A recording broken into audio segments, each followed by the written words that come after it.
Drax's prison. There sat a girl with her head down. Suddenly, a very handsome guy approached her and said that he needed her help.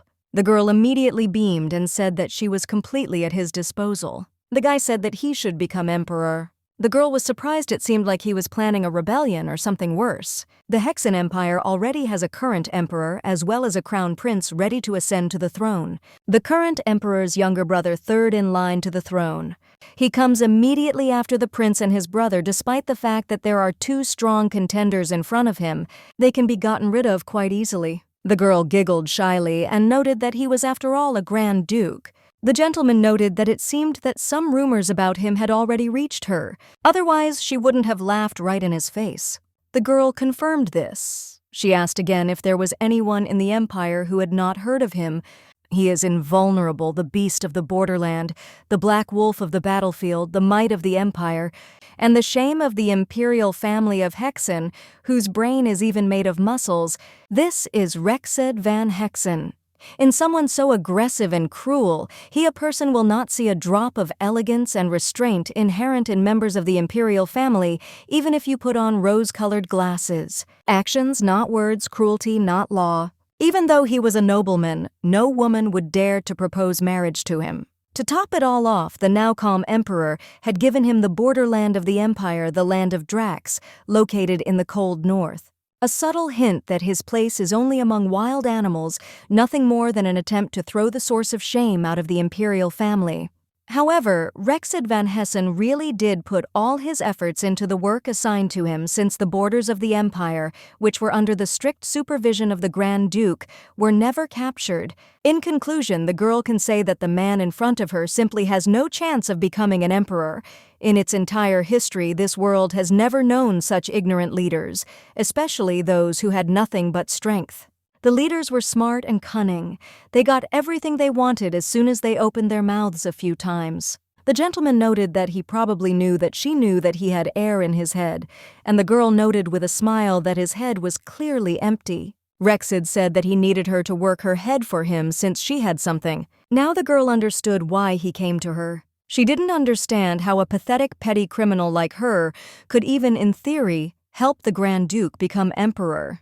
Rexed noted that he had heard that even though she led a life of crime and deceived others into giving her money, she was surprisingly smart, but the girl began to say that these were just rumors, so there was no need to exaggerate. The gentleman noted that whether it was true or not, she had to make him emperor. Either she agreed or she died. After all, she was a criminal sentenced to death. The girl noted that he was right after all, because he was saying that he would get her out of here and she would do everything in her power.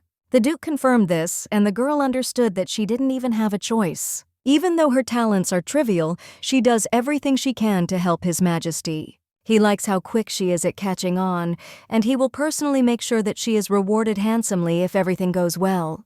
If she wishes, he can give her her own lands and provide her with enough money to live the rest of her life in luxury. The girl was grateful to him, and the gentleman said that he would pick her up at dawn. He will take her not as a prisoner, but not as one sentenced to death, but as his tactician. She will leave this prison with honor. The girl thanked him with a smile. She looked happy, but she thought she seemed to be going crazy. After he left, she thought that he was really coming. Maybe he did have a brain, but somehow it turns out that it would have been better without him. She didn't understand at all how he, with such a head, even thought of finding her. It was surprisingly clever of him to approach her, but she was sure that was where his intellect ended. It is not entirely clear why one should waste time on someone whom the emperor did not like. However, the girl cannot just sit and wait for execution, so she must follow him, at least for now. Well, suddenly she thought that these were some very depressing monologues. For starters, she pretended that she was arrested and entered Drax's prison. This was done completely deliberately. She is not like everyone else. And then at dawn, she was still going to run away. In her past life, she lived in a completely different world where she tried everything she could. Assistant at a prestigious university, financial manager, employee of an insurance company, secretary to the chairman for a huge company, used car salesman, and so on. All of these jobs had something in common. Each of them involved fraud. The first scam I ever committed was a fake application to a prestigious university. The reason was simple. She was simply interested in student life. After that, she pulled off all sorts of scams, both big and small. She eventually became a first-class con artist and wanted posters were posted all over the country, and yet the government was too stupid, short-sighted, and helpless in its attempts to catch her. With a small amount of makeup and the ability to manage her status, she lived like a con artist, leaving no trace. Under the larvae of a financial manager who is married to the chairman of a large company, a mansion, expensive cars, jewelry, she simply bathed in luxury. Her fraudulent life was everything, but she quickly got tired of it. She did not sell part of the chairman's shares there under her own name. She then used the money she earned to swim across the sea and find shelter, intending to start a new life. But then, she got her first taste of failure. People tend to lose sight of the fact that murder is a simple thing, but not for ordinary people, but for the chairman of a corporation that is above the laws. It was here that she made her calculations, and it was here that her short life, which lasted only 28 years, was cut short thanks to the efforts of the enraged corporate assassins sent. The girl doesn't even really want to remember her death because it's creepy. However, that was the price of being a parasite on someone else, so she humbly accepted death. And when she opened her eyes, it was already in another world. If she had been born into a wealthy family, she would not have had to return to life as a swindler. But she doesn't understand why. Again, perhaps she was a deceiver in her past life, but she had a conscience. She only exploited bad people who did evil things. However, she is grateful that she at least retains the memory of her past life, and she is glad that her resourceful head remains with her. So after her reincarnation, she became a swindler again. And she's 21 again. She's now a criminal again. The world in which the main character was reborn was very different from her past.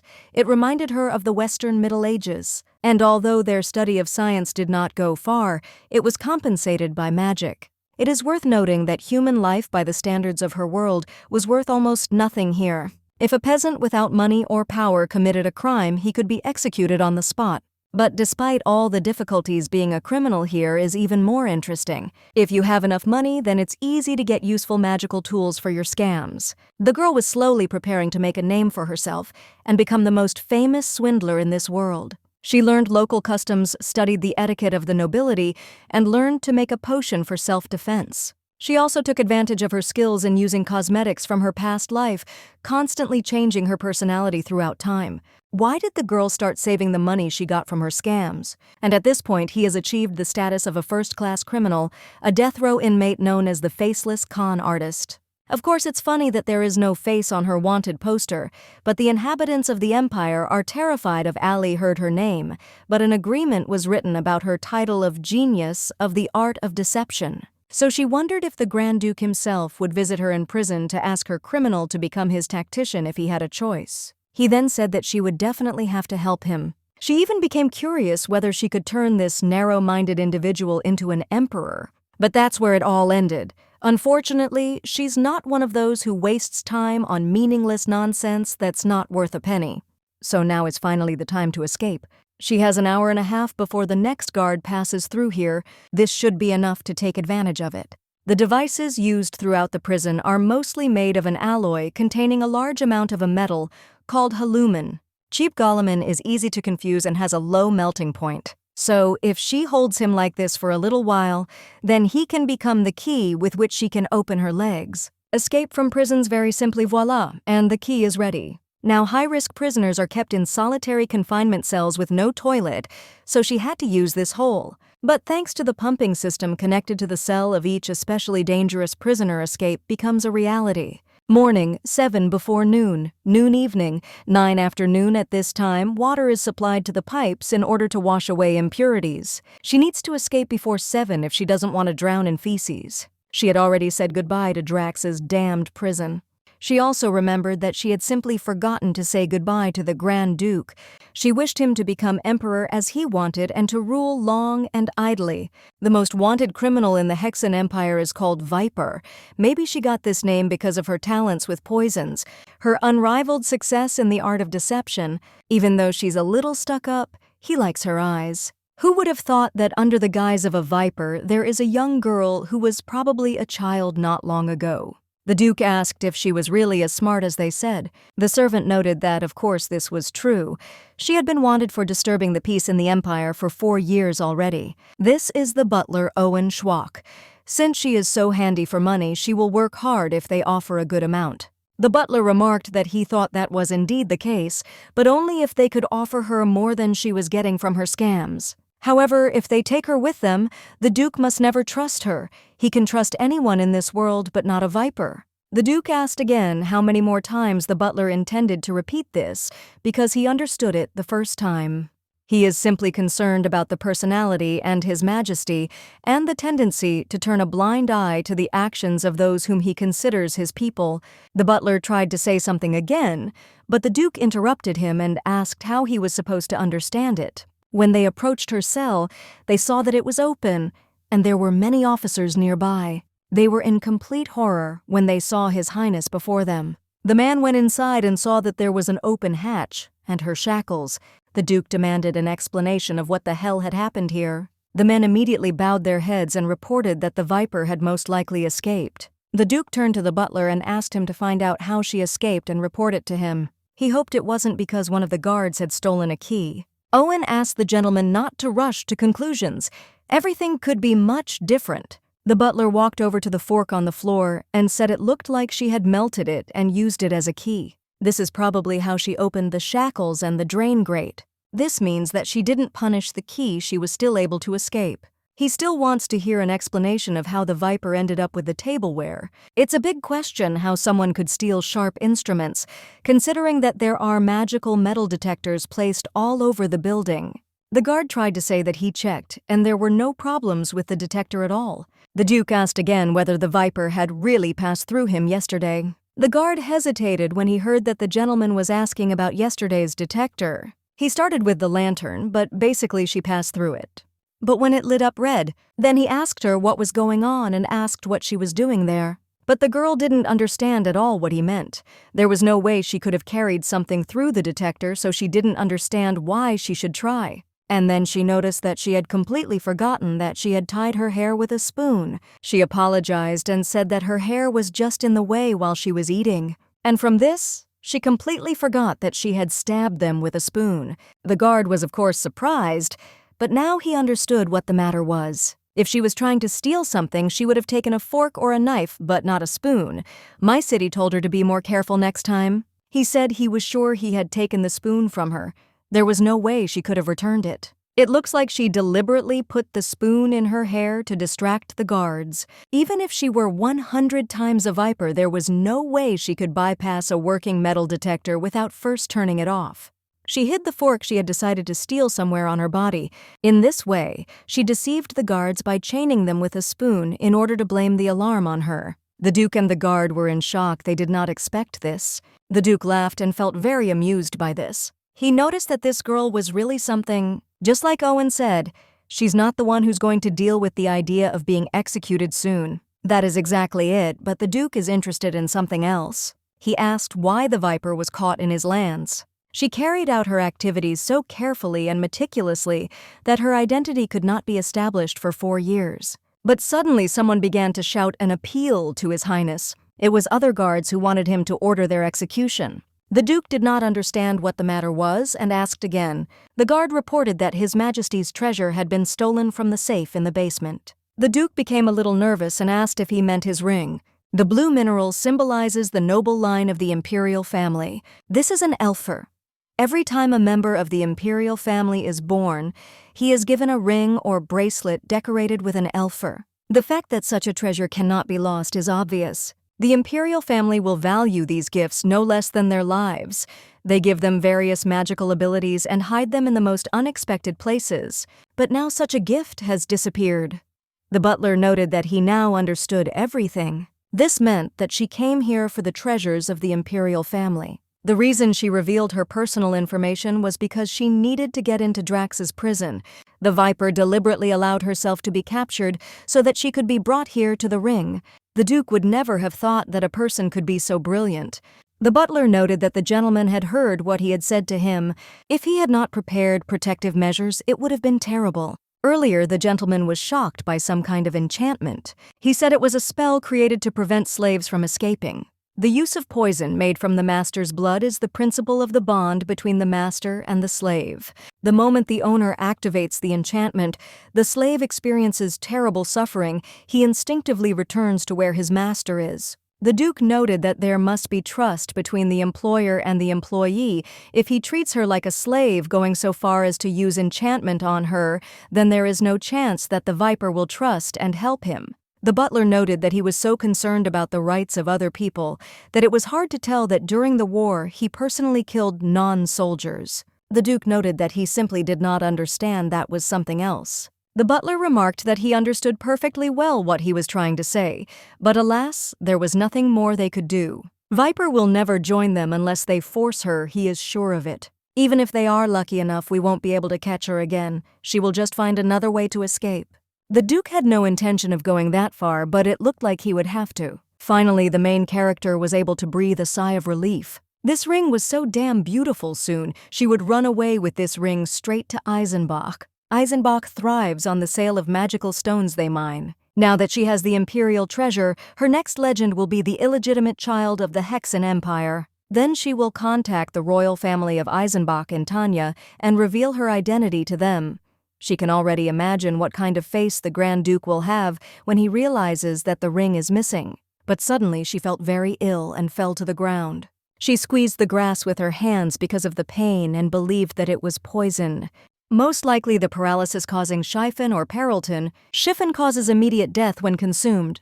Peralton also. But these are rare poisonous plants. The girl won't die.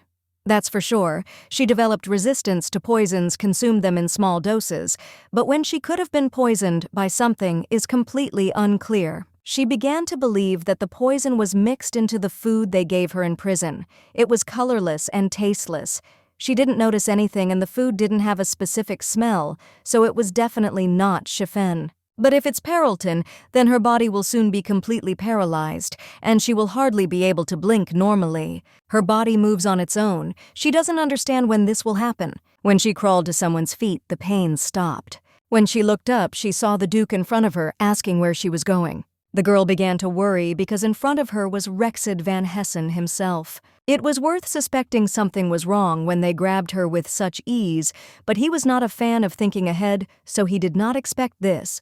Who would have thought that her motive was the imperial treasure? The girl began to laugh and remarked that it was very pretty. He noted that he didn't think she stole him just because of his beauty. I wondered what else she might need it for. And he noted that however she could keep it for herself. After that, he put a ring on her ring finger and the girl was completely shocked. She didn't expect this and noted it, because if he lost the imperial treasure, he would have problems. But it doesn't matter because now she will always be there. Just like the ring she has on the girl from me belongs to him. The girl was in complete horror and did not understand why he decided that. He is as heartless to me as people think it is simply terrible to watch her little body shudder in agony. Now she understood what kind of poison it was. It was all a plan by Rexide Van Hessen, who was waiting for her to escape. It seems he is more cautious than she thought. The girl noted that she could have died from such a dose of poison, but the gentleman said not to worry. She definitely would not die from such a quantity. And if someone with her talents died so soon, it would be the greatest loss because she is a genius in the matter of deception. He said that he would repeat himself, that he needed to become emperor. No matter what the cost, the girl now realized that he had a completely different motive. Let him know that he has no talent to run an empire. But she doesn't understand why he wants to create problems for the imperial family so much. Rexid told the Viper to follow him. He promises to give her everything she asks for. The girl tried to say something, but he said that it was not a proposal. He said she should understand that in this country, death row inmates have little choice. If she wants to live, she will do as he says. Instead of dying and letting her great brain go to waste, she should rather benefit both of them and work for him. The Duke also noted that it was very hot now, and if possible, he would like to bestow upon her the honorary title of Special Messenger. But he grabbed her and she didn't expect it. He noted that given her skill in deception, she would simply run away if he allowed her to go on her own. And so he will simply take her and carry her in his arms. Of course, he wouldn't carry her in his arms the whole way, so they moved on in a carriage. She can't be trusted, everything she says is a lie. Every expression on this girl's face is a mask. He's not even sure that she's a real viper. As soon as the opportunity presents itself, he'll take her skin. Suddenly he asked her name and the girl was surprised. Not James, who went door to door selling fake jewelry. Not Elizabeth, the Empire teacher. They didn't even know her name, young merchant Johnny. The girl noted that it seemed like he was really interested in her, and he confirmed it. And the rest didn't know about her at all, so it looks like he'll have to uncover many more of her lies. The girl remarked that she was very interested. It seemed that he was not as ignorant as people said. Actually, the butler told him this, but he won't tell her about it. Still, Rex had wanted to know what her name was. The girl said that she had no name. He asked again, and she said that she didn't have a name because no one had given her one. The Duke believed that she simply had no parents. The girl replied that she didn't remember, but she didn't just fall out of the sky, someone gave birth to her. He wondered if she had lived in a normal family. Perhaps she would not have thought about becoming a fraud. She was just lucky to live with the right people. And not for long. The reason why it is so difficult to catch her when I am is that she is not registered anywhere. She has no documents in any country. She will stay with him and help him as much as she can. So if he wants to give her a name, he can choose anyone. The Duke asked again if she would really help him, and the girl did not understand why she would go with him to his estate if she did not intend to be with him. The Duke replied that he had no idea. He didn't know what was going on in her little head. He doesn't understand how he knows that she isn't thinking of an escape plan right now. The Viper said that she had changed her mind before she knew only rumors, and did not think openly that she could trust and serve him. The Duke wanted to know why she changed her mind. The girl replied that she would never have thought that he would think of everything and send food. She also noted that such unwavering determination is sometimes simply necessary. I became curious about what he poisoned her with, believing that it was chiffon or Peraltin. She knew it was a colorless, odorless poison, so she didn't even realize she had consumed it. But she knows that chiffon has a certain scent, which is why she decided that it was Peraltin. The symptoms did not match. The Duke asked why she was asking him. He didn't look like an idiot. She thought he would just tell her what he poisoned her with. Still, it's logical he could tell her, but he doesn't really want to. Even if she is just a criminal who doesn't know her rights, he wants her to help him. But he can't just tell her without it putting a spell on her.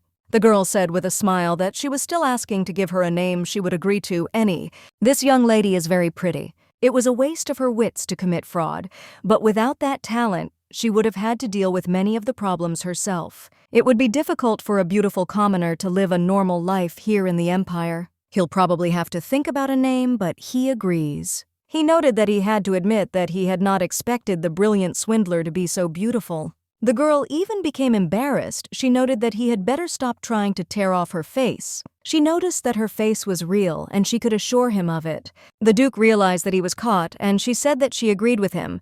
Caution is doubtful. All this is a very useful quality. The most important ones to survive in a big city. The Duke was confused, but suddenly he smelled a strange smell. He looked at her, and the girl smiled shyly. She used the sewers where everyone relieved themselves to escape.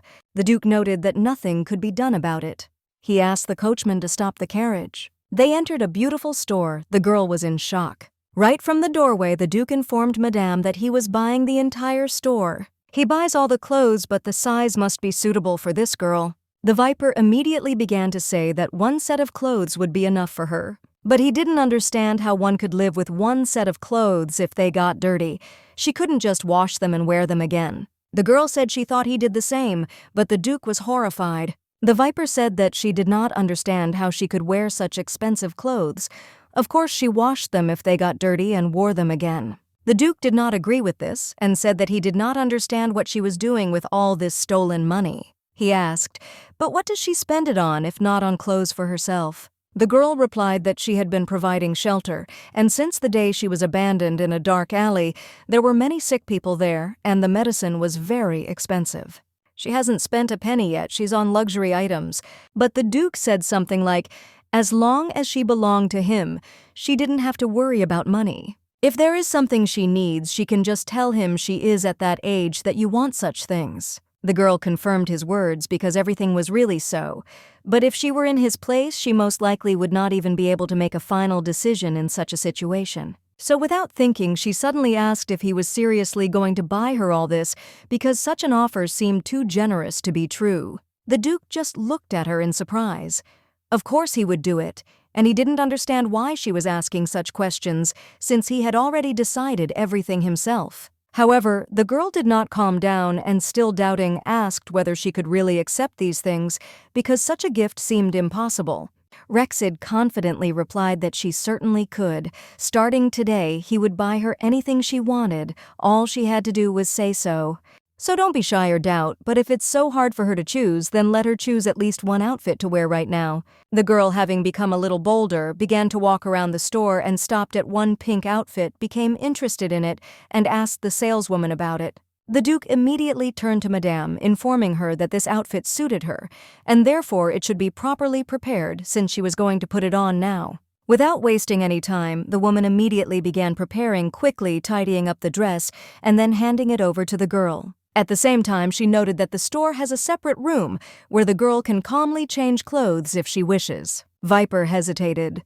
She didn't want to say it out loud, but she had never worn anything like this before, and that was where her uncertainty lay. So after a little hesitation, she carefully asked if Madame could help her with this, if she didn't mind, of course, since she couldn't handle it herself. The woman froze in obvious confusion and asked again if she had understood her correctly, but immediately felt the Duke's menacing gaze on her. He asked with displeasure if this was really such a difficult request, since she could undoubtedly help the girl put on a dress. Fearing the Duke's possible displeasure, Madame hastily assured him that she would of course help and pointed out where he could go. She was clearly nervous, choosing her words carefully, and looking as if she was afraid of saying something wrong and further irritating the Duke. He simply couldn't believe that Viper was just a young, nameless girl from an orphanage because her surprise seemed genuine. She is so amazed by this little gift, as if she had never received anything like it before and was not accustomed to such care. He believed that taking care of her and showering her with attention was a great way to win her devotion, and so he spared no effort. However, as he watched what was happening, he couldn't help but wonder, did women really spend so much time just to put on one single dress? Duke Rexid was indifferent to women never getting close to any of them. However, he could not trust this one. Every word she said seemed a lie. Every action had a hidden meaning. There was no sincerity in her gaze, and her manners seemed carefully rehearsed. Suddenly, he felt a flash of anger. It was simply impossible to change clothes for so long. His patience ran out. He stepped forward, decisively pushed the doors, and without thinking entered the room ready to find out what was really going on. Inside, he saw a woman bound with ropes, but clutching a knife in her hand. She was clearly wary, as if expecting an attack. At that moment, he realized it was that damned trick again. Another trick, another lie. She had managed to fool him again, and it was unbearable. His voice was sharp, filled with irritation. He demanded an explanation, wanting to hear the truth and not another convoluted lie. The woman answered without hesitation. The stranger had threatened her and then simply disappeared. There was excitement in her voice, but Rexid was in no hurry to believe it. He barely suppressed a grin. Taking him for a fool? It was a waste of time. It was too obvious that this scene had been staged in advance. Still, he wanted to hear more. He waited for the woman to tell him exactly what words had been spoken the moment they had entered the room. She only smirked in response. If she had known there was a window here, she might have come herself. Her calmness was irritating. Then she turned to the stranger and asked directly what she was trying to achieve, what she needed from her this time. The next moment, she pulled out a knife, pointing it at her, not giving her a single chance to escape or resist. The girl bowed her head slightly and remarked mockingly, since they were alone, she had one important question. She was going to go to the outskirts of the city where there were the fewest people, and now she needed to know where exactly to go. The woman replied that there was a shortcut through the shopping street, and that at the exit there was a small boutique that was easy to get out of. The girl listened carefully and then told her to grip the knife tighter and raise her head, preparing for the next step. Everything went according to plan. Having quickly changed her clothes, she left the room without delay, saying at the end that she had to leave already. One awkward movement and the consequences could be disastrous, so it is better for a woman not to try to make unnecessary movements. Smiling, she thanked her for her cooperation, noting that she had done an excellent job with the task. If Owen found out how it all ended, he would again think that the Duke was a pathetic man who allowed himself to be treated like that. He even remembered how he looked when he was angry Viper had driven him to this state more than once, and it always looked the same: tense facial features, clenched fists, and a look that showed rage. He picked up the knife, and it was immediately clear that she hadn't just grabbed the fork from prison. Somehow Viper had managed to get her hands on this knife too, which only meant one thing: she was always prepared for any turn of events. He asked incredulously, had she really said that the shortest route was through Pakum? His voice was full of doubt because this route seemed not just risky but deadly. The woman confidently confirmed her words. Then he realized that he had no choice. He would have to use magic. It was hard to believe that she really went there, but there was no doubt. This was the most dangerous area of the city. The narrow streets were teeming with criminals, and every turn could hide a deadly trap. Even the most desperate tried to avoid this place, but apparently not her. He couldn't delay. Every second he lost increased the distance between them. If he delayed, she would go even further, which meant he had to act now. He quickly left the shop, focusing on his magic. Activating it again, he tried to locate her. She was moving, and he had to catch up to her before it was too late. Meanwhile, Viper had already managed to go quite far. Her legs carried her forward, and her thoughts were focused on the fact that she must not stop. While he was looking for her, she had a chance to slip away. She relied on his naivety, because he had fallen for it again. It was far from the first time she had lied to him or acted helpless. Who would have thought that it would be so easy to deceive him? She was sure that someone like him would never become an emperor. Although he tried, his mistakes spoke for themselves. A leader must be insightful, and he allowed himself to be led by tricks, even the most obvious ones. No matter how hard he tried, he would fail. He lacked the toughness, the intelligence that a ruler needed, and time after time he only confirmed this by allowing himself to be deceived. She knew that if she passed out here in a place like this, it would be the end of her. There were no good Samaritans in this area. Here she would either be killed or sold, and both options were unacceptable to her. But suddenly she bumped into someone. The blow was unexpected, sharp.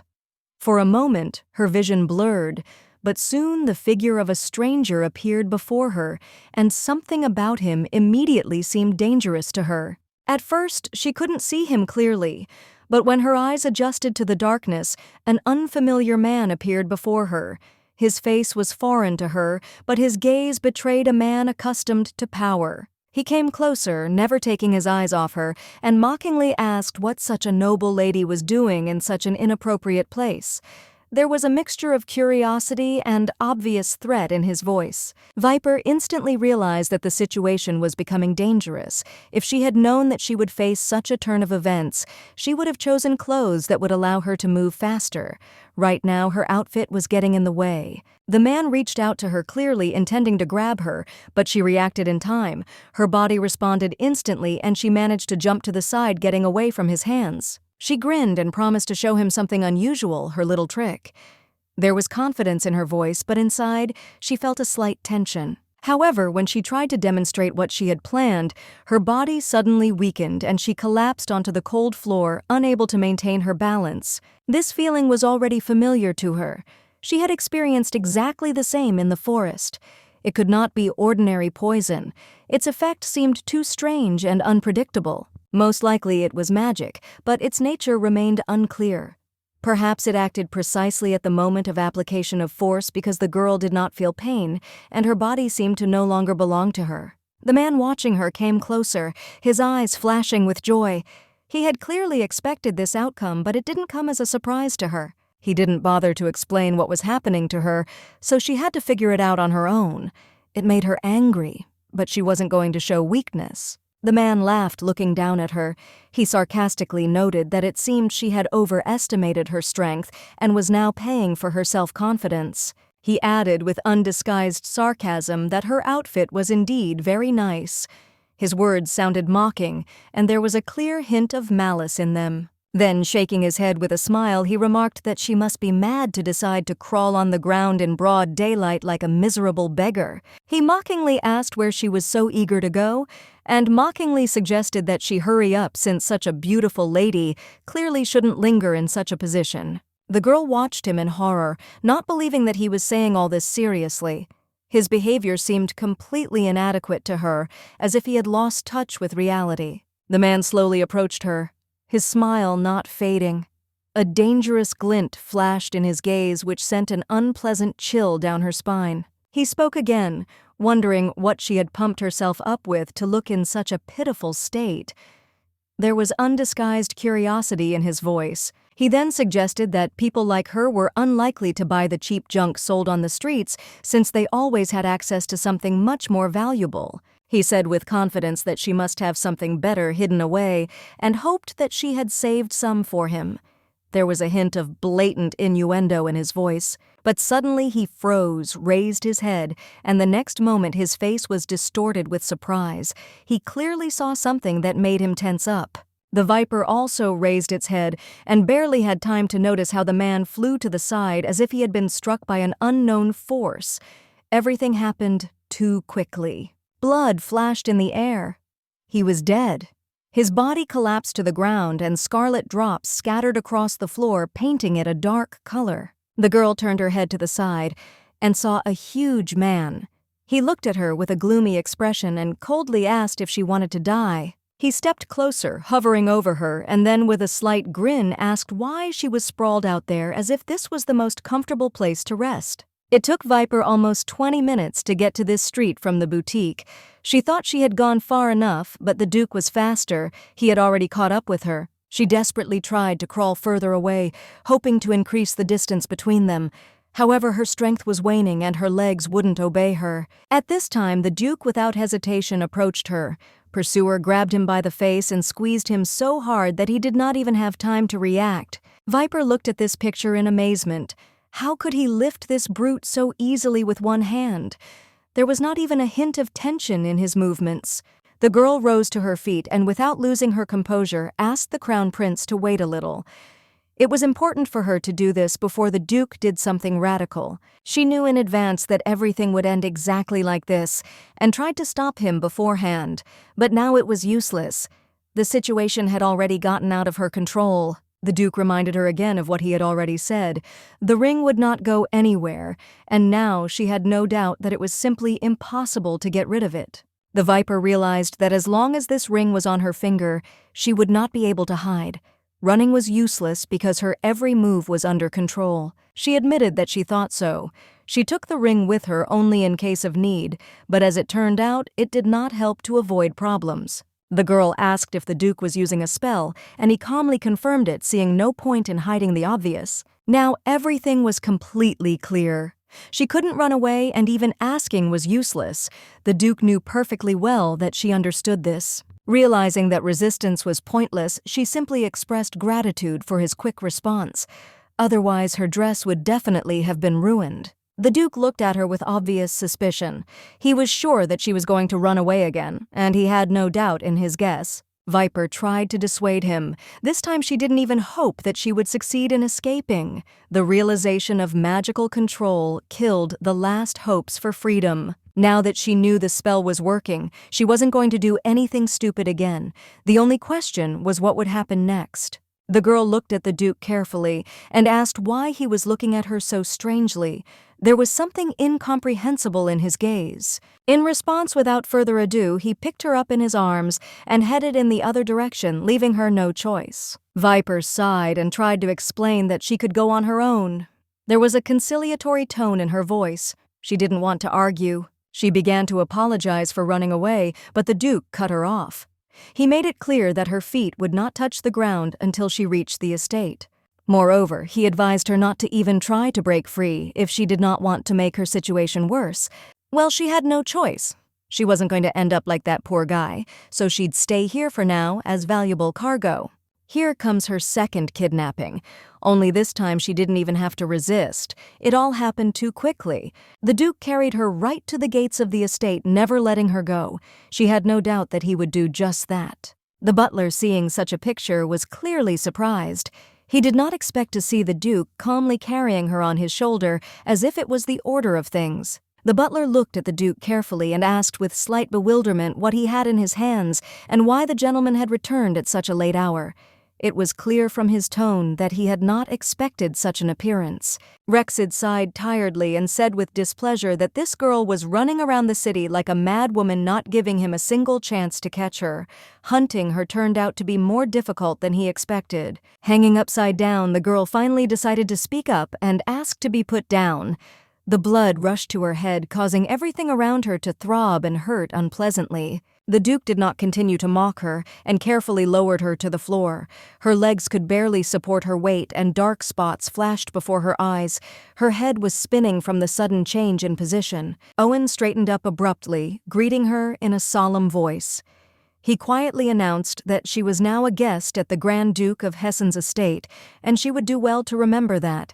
With a slight grin, he called her nothing less than a genius of deception, and then added that she was now known here as Mrs. Viper. His tone was at once respectful and mocking. Rexid got straight to the point, without delay. He said that they needed to sign a contract, the terms of which had already been worked out and were not subject to discussion. As it turned out, the contract had been prepared in advance, and Owen immediately presented it, confirming that everything had already been settled, and all that remained was to sign. The girl raised her eyebrows in surprise, clearly not expecting such speed, and Owen introduced himself with a polite smile, explaining that he was His Highness's butler and was in charge of all matters in the estate. He added that she should simply address him as Owen without unnecessary formalities, since they would now be crossing paths often. The girl looked at him with distrust, and squinting asked, "Wasn't he the one who cast the spell on her?" There was irritation in her voice. Owen looked a little embarrassed, but he didn't deny it. He nodded, confirming her guess, and even expressed regret that he had to use force in this situation. He admitted that he had considerable experience, but even he could not always predict all of her cunning moves and well-thought-out traps. The girl just chuckled. She had long known. The main thing in a perfect scam is to hide emotions and not lose vigilance. It was clear from Owen's eyes and manners that he was not an ordinary butler. It was not the Grand Duke's idea to use the spell on her, but his. The girl, realizing the difficulty of the situation, carefully asked if there was a way to get rid of the magic. Even if she was extremely polite, would he tell her how to remove the spell? The butler looked at her with a slight grin and asked again, clarifying that even if such a method existed, he would be the first to know about it. She should understand that magic of this level leaves no loopholes. It was an ancient spell that worked with a special potion. It was invented long ago to prevent slaves from escaping from their masters. This magic leaves no room for freedom. There is no way to actually undo it. The only exception is the death of the slave or his owner. Only then is the magical bond broken. The butler hastened to explain this before the girl could come to the obvious conclusion. If I remember that the Duke's death will break the spell, then I just need to kill the Duke. The magic works by having the master's blood flow through the slave's veins. If the master dies, this blood dries up instantly. The spell is broken, but the consequences are inevitable. He hoped she didn't need to explain what would happen next. The master's death meant her own death. By killing the Duke, she would send herself to the grave with him. When the Duke himself learned of this property of magic, he was completely horrified. Without thinking, he grabbed the butler, unable to hide his shock. He screamed at him, demanding an explanation. Why hadn't he told him about it right away? Why had this important detail of the spell been hidden? The Duke was furious. The girl watched silently as it happened. Gradually, a clear picture emerged in her head. Now she understood what this man was like. Besides his lack of intelligence, the Duke had a weak spot. She saw how easily he lost his temper when he was put in an awkward position. He holds the fate of those condemned to death in his hands. Whatever he orders her to do, she has no choice. However, she is surprised by how emotionally he reacts. This man destroys everything in his path. If something moves, he kills it. If it doesn't move, he first makes it move and then kills it anyway. The butler remarked that he would not have used the spell if the Duke had known about its side effects. Apparently, the information was withheld on purpose. Otherwise, Miss Viper would have remained free, and His Highness's carefully planned plan would have collapsed before it even began. The girl just chuckled to herself. Why were there so many madmen around him? Didn't he notice it himself? The butler just smiled and shrugged. It's simple. He always wanted prosperity and stability for this land. That's why tough measures are being taken. He then asked if Miss Viper knew that Count Shugi, whom she had once deceived, had committed suicide when his luck had turned against him. Barons Fallow and Shutton, believing her invested in failed deals, having lost everything, they were forced to sell their titles in order to somehow survive. The girl smiled slightly when she heard this. No, she didn't know such details, but the information amused her. The butler merely shrugged and said indifferently that this was not surprising.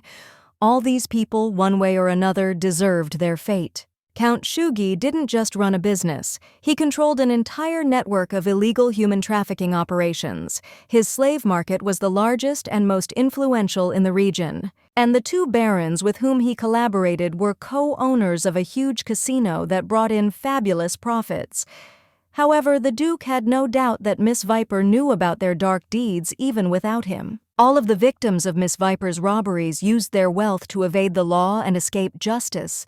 None of them were clear before the court or before their own conscience. The Duke noted with a cold smile that since these people were no longer alive, there were no problems with them.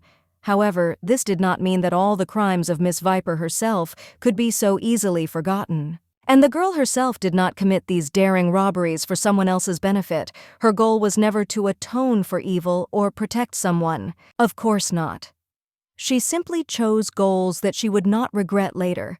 It was easier for her to live this way without burdening herself with an extra burden of guilt. In a perfect world where evil people didn't exist, no one would need to steal, kill, or hide. Everyone could just live in peace. But the reality is harsh. Miss Viper was declared wanted 4 years ago, and for her many crimes she was sentenced to death. Her name has become a symbol of horror for some and admiration for others. Luckily for her, His Highness Rexed Van Hessen decided to give her a chance. He offered her the chance to forget the past and start a new life as a law-abiding citizen. From now on, the Grand Duke himself and all his servants will perceive her not as a criminal, but as a business partner. In this cooperation, everyone will have their own benefit. Once she signs the contract, her fate will change. She will pledge to help His Highness take the throne no matter what methods she has to use to achieve this. And of course, she will sign it. At that moment, she feels like the chief of staff at the Blue House making an important political decision. The Blue House is the official residence of the South Korean president. Who would have thought that the day would come when she would sign such a dishonest agreement? The butler asked incredulously if she was sure she didn't want to reread the contract before signing it. It might save her from unwanted surprises in the future. After all, according to the terms, it is no longer possible to change its content, although, if necessary, it is possible to add clauses concerning her personal requirements. For example, salaries. An annual renewable contract in which the amount of payment is not yet specified, but with a set limit of 1 billion norths. Moreover, any additional expenses that arose during the work process would be covered without any questions asked. In fact, there was nothing more to discuss. The butler was stunned. He didn't even understand at what point she had managed to familiarize herself with the entire contents of the document. He thought she would simply sign it without looking. The Duke narrowed his eyes in displeasure and irritably ordered her to stop lingering. He was impatient to complete this formal process as quickly as possible. The girl decided that she needed to add something important to the contract. She did not rush to make a decision because she understood that it could radically change the entire agreement between them. The Duke asked her kindly what she wanted to change. She replied that if she ever proved her usefulness and his need for her services ceased, he should break the contract. She had a spell placed on her that made her feel in control. She couldn't understand what was happening if he continued to treat her like a slave even after becoming emperor. The gentleman asked again if she really thought he was so dishonest. The girl looked up, explaining that they had met less than a day ago and it was difficult for her to trust him so quickly. She wanted to be released from the contract once the terms were met and the contract was terminated. This was an important condition for her to move on. Despite her doubts and fears, she still signed the contract. It was her decision, despite all the risks that she was well aware of. Once the contract is terminated, Rexide Van Hessen will no longer use spells to fulfill the terms. Both parties guarantee the fulfillment of the agreement by signing it for life. The contract, created from Eisenbach's purest mana, guaranteed the fulfillment of the terms with its power, and if someone violated it, it would cost their life. It was a powerful tool for fulfilling obligations. She believed that the Duke had such a contract and her intuition was correct. He paused, not immediately responding to her remark, as if considering whether to reveal everything at once. The Duke smiled and noted that he had not expected her to know about such a contract. His surprise was brief, but it did not go unnoticed in the girl's eyes. He agreed to her proposal, but the butler was clearly shocked. He did not expect that the Duke could so easily agree to the conditions, which were quite harsh. The Duke instructed the butler not to create unnecessary disorder. He had no intention of causing a scene, especially when he had already taken someone's life without warning anyone. Viper felt that Rexide Van Hessen had indeed given in. She was confident in her intuition and was glad that her senses had not deceived her. She asked him, smiling happily, if he agreed to the terms the master confirmed, and said that he had not cast the spell to treat her like a slave. It was the least he could do. However, he hoped that everything would be done well. He did not want to be disappointed in her professionalism and expected that she would justify his trust. The girl confidently declared that she was a real specialist, to which the Duke told her to simply follow him, confident that she would cope with the task. When they entered the treasury, her eyes widened in amazement. There was so much stuff there that she couldn't immediately comprehend how valuable the place was. She was amazed. The girl could not believe that she was seeing all this. She had never encountered such riches before, and she did not expect to see this. The Duke, noticing her surprise, asked if she wanted anything from what she saw. He also noted that the treasury was enchanted, and this was an important aspect of its security. If she tries to activate this mechanism, she will be in danger, and she should think twice before doing anything. The risk is too great, and the consequences could be fatal. It all depends on her decision. If she decides to steal something, it will lead to sad consequences. It is better to just go next to him, take what you need and not hide anything if she likes it. The girl was delighted, but the Duke, observing her joy, noted reservedly that these things did not matter to him. He was not fixated on material things he did not care. She felt an incredible relief, like a heavy burden had been lifted from her shoulders, and her emotions were so vivid that she could not hide her joy that everything had worked out. When the gentleman turned around, he couldn't understand how she had managed to put all those rings on herself so quickly. It was strange and even surprising to some extent. He was completely shocked to see that there were already so many jewels around her. She had somehow managed to collect them, and he couldn't believe his eyes. The Duke wondered at what point she had managed to take all this. They were moving so close to each other that he did not notice how she had grabbed the jewels. The girl, with a slight smile, replied that it was better for him not to know, because it would be for his own good if he knew nothing about how she did it. As they approached the center of the hall, he stopped. But she did not stop, and continued moving forward, not doubting her decision. The girl said that someday he might need her services, and she wants to understand if he is sure that he is ready to spend all this on her, because her help is expensive. The gentleman calmly replied that it didn't matter to him, he considered it useless. She was a little surprised by his words, but at the same time she realized that Rexide really didn't care. He was a man who had everything and needed nothing, and for him power and material values were not something significant. He simply did not need it. Why then did he decide to become emperor? The question remained unanswered, and she could not understand what motivated him. Suddenly he called her to him. They walked up to the counter and he placed the contract there. This was the moment when things got serious, and she knew the choice had been made. He told her that to proceed further, they needed to activate the contract. This was a prerequisite for continuing their journey. Rexide took out a dagger and said that the notch in the contract had to be filled with the blood of both parties. This was a mandatory condition, and she had to agree. The girl felt fear because she had to take an important step. She did not know what to expect, but she had to face this challenge. She asked again if he really hadn't changed his mind, because she hadn't expected that to be the case. She hadn't been prepared for such a turn of events. The Duke said that wasn't the case. A deep cut would have to be made to fill the hole. He hoped she wasn't afraid of that prospect. He added that he hoped she wouldn't be embarrassed by the scar on her hand, because it was inevitable he did everything to ensure that the agreement was fulfilled. The girl was completely horrified. It was completely unexpected, and she turned to him with a question, reminding him that he had said that he wanted to become an emperor. Viper believed that Rexid truly deserved his position because he fought on the battlefield, killing not only soldiers, but also knights, leaving blood and death in his wake. But if the Duke is so soft and indecisive, it could become a serious problem for everyone. Softness in his case is a threat that could play a cruel joke in the future. She might have to act more harshly if the situation called for it. She might kill girls, children, and maybe even old people if that was necessary for the purpose. She asked him again if he would hesitate if the time came when such decisions had to be made. After all, her tests would not be gentle, and it was important to know his answer. She decided to pick up the knife, intending to cut herself, but Rexide quickly grabbed it and confidently said that this was a completely different matter. There was no need to go down this path. He was sure that he would not be afraid and would not retreat, but the process itself was difficult for him. It was difficult for him to look at his own blood. It disgusted him. However, if you think about it, they don't have to shed the same amount of blood.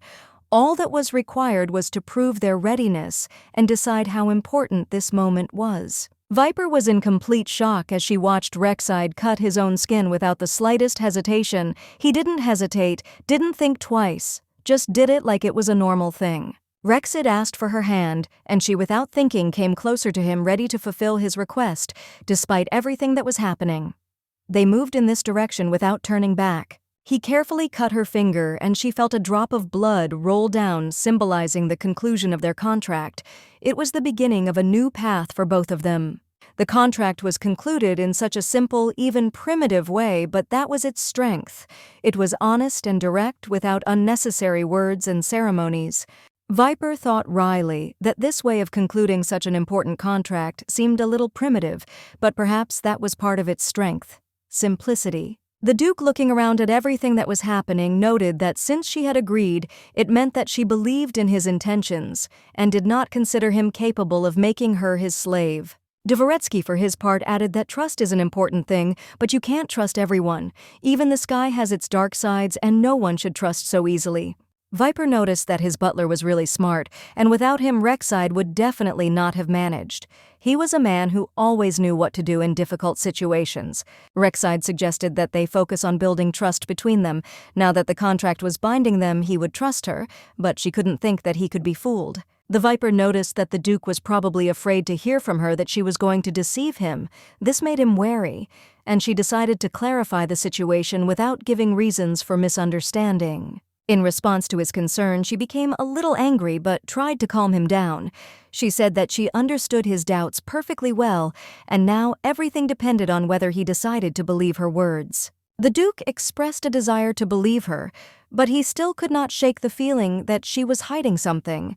He wondered if there was something else she was not telling him directly. He offered her a chance to open up and lay it all out there, and promised he wouldn't judge her if she decided to reveal her secrets, but there was still tension in the air. However, his displeasure only increased when he realized that she was simply ignoring him.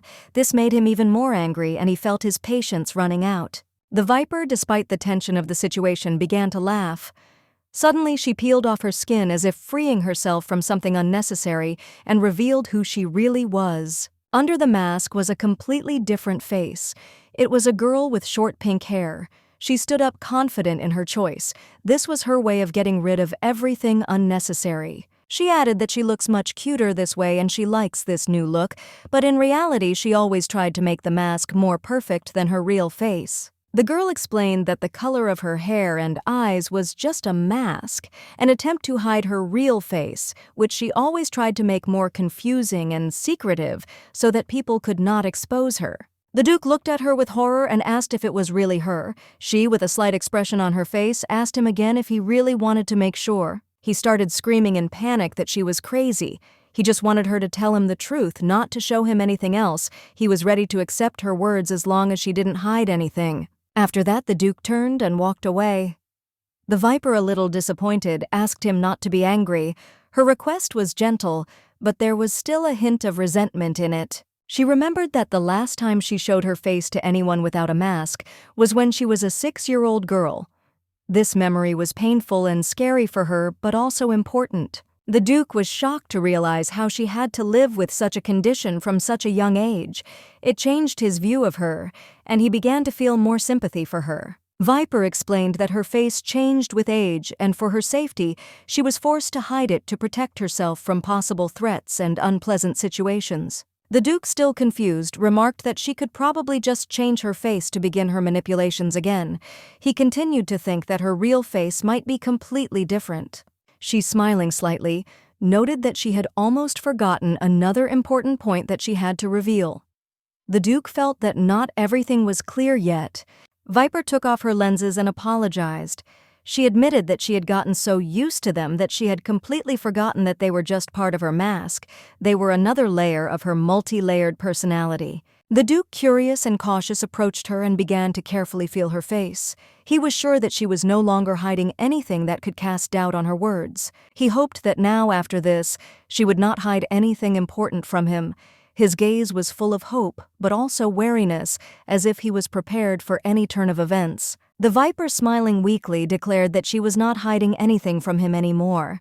It hurt her when he pulled her cheeks, but she could not help but let him do it, although she suffered from it. Lying on her bed, Viper looked thoughtfully at the rings she had been given. It was a strange pleasure to look at such simple things as rings when the silence around her was tense. The Duke asked her if she really loved the rings so much.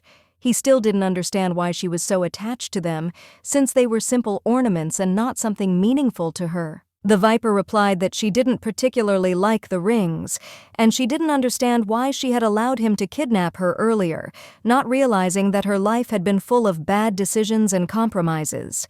The Duke, a little embarrassed, pointed out that if she wanted something, he would always be ready to take her wherever she wanted. He offered her that whatever she wanted, he would always be there. After this, she asked what she was to do next, and the Duke replied that they would discuss the matter after they had eaten. He was in no hurry, considering that now was the time to eat. At that moment, someone knocked on the door. The Duke nodded and said to come in. He was already prepared for the visit, not expecting that his guests would surprise everyone. When the door opened, the girl was stunned. She did not expect to meet them in this house, and her eyes instantly filled with curiosity and surprise. The woman was completely shocked when she saw the girl, but quickly pulled herself together. The girl, without wasting time, first greeted them with a kind smile to ease the tension. The maid couldn't believe her eyes. She could hardly contain her surprise because the young master who had been alone for so long had finally found himself a girl. She approached the gentleman and said that he had lived alone for so long, and now he had found such a beautiful bride that this was real happiness for everyone. However, the Duke apparently did not understand what the maid was talking about. He was surprised that the butler did not tell her that they were going to get married because this point should have been obvious. The Duke still insisted that he and the girl were going to get married. Despite the misunderstandings, Marco, one of the new acquaintances, introduced himself as the one in charge of the kitchen and greeted her with a smile. The girl, smiling, said that she was very pleased to meet him, but she was a little embarrassed because she did not know how to introduce herself correctly, since she did not yet have a last name. The Duke, smiling, decided to help her with this and said that her name was Rosica. The girl was surprised, not expecting to be called that, but tried not to show her feelings. She quickly came to her senses and, smiling slightly, confirmed that her name was indeed Rosica. Her voice was confident, although inside she felt a little confused. She also admitted that to her great embarrassment she had no last name, and so it was better to call her simply Rosica. There was nothing special about it, but it embarrassed her. Everyone in the room immediately wondered if there was any special meaning or history to the name. This added interest to the conversation, and everyone eagerly awaited the answer. The servants noted that it was a great honor for them to meet the girl because it was a rare event that did not happen every day in their house. They all felt the importance of the moment. Masha, who was nearby, greeted her without any ceremony. She thought she should introduce herself. "My name is Masha," she said with a smile, not hiding her friendliness. Masha believed that the most beautiful girl was Princess Eisenbach. However, today, looking at Rosica, she realized that someone could surpass her. The beauty of this girl amazed everyone. The Duke remembered how Masha had been his nanny when he still lived in the imperial palace. 10 years had passed since then. He had been only 15 then, and now he had returned here together with the bearded cook and her son. The cook had been the head chef at the palace, but 3 years ago he had decided to move here. Masha wondered all the time why she continued to call him young master, despite the years that had passed since then. Masha noticed that the Duke was not interested in women at all.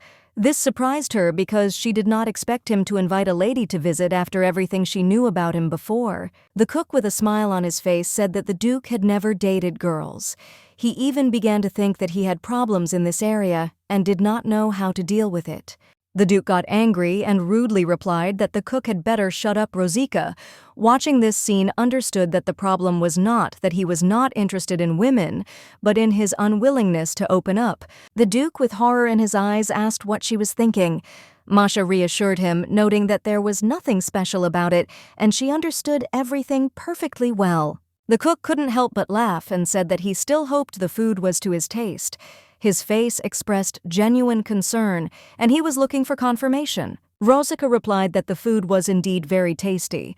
However, she added that it was difficult for her to understand where the taste came from since she was simply cooking eggs. She also asked if she could try the dish that the Highness ate. The Duke replied with a smile that, of course, it was a lamb chop.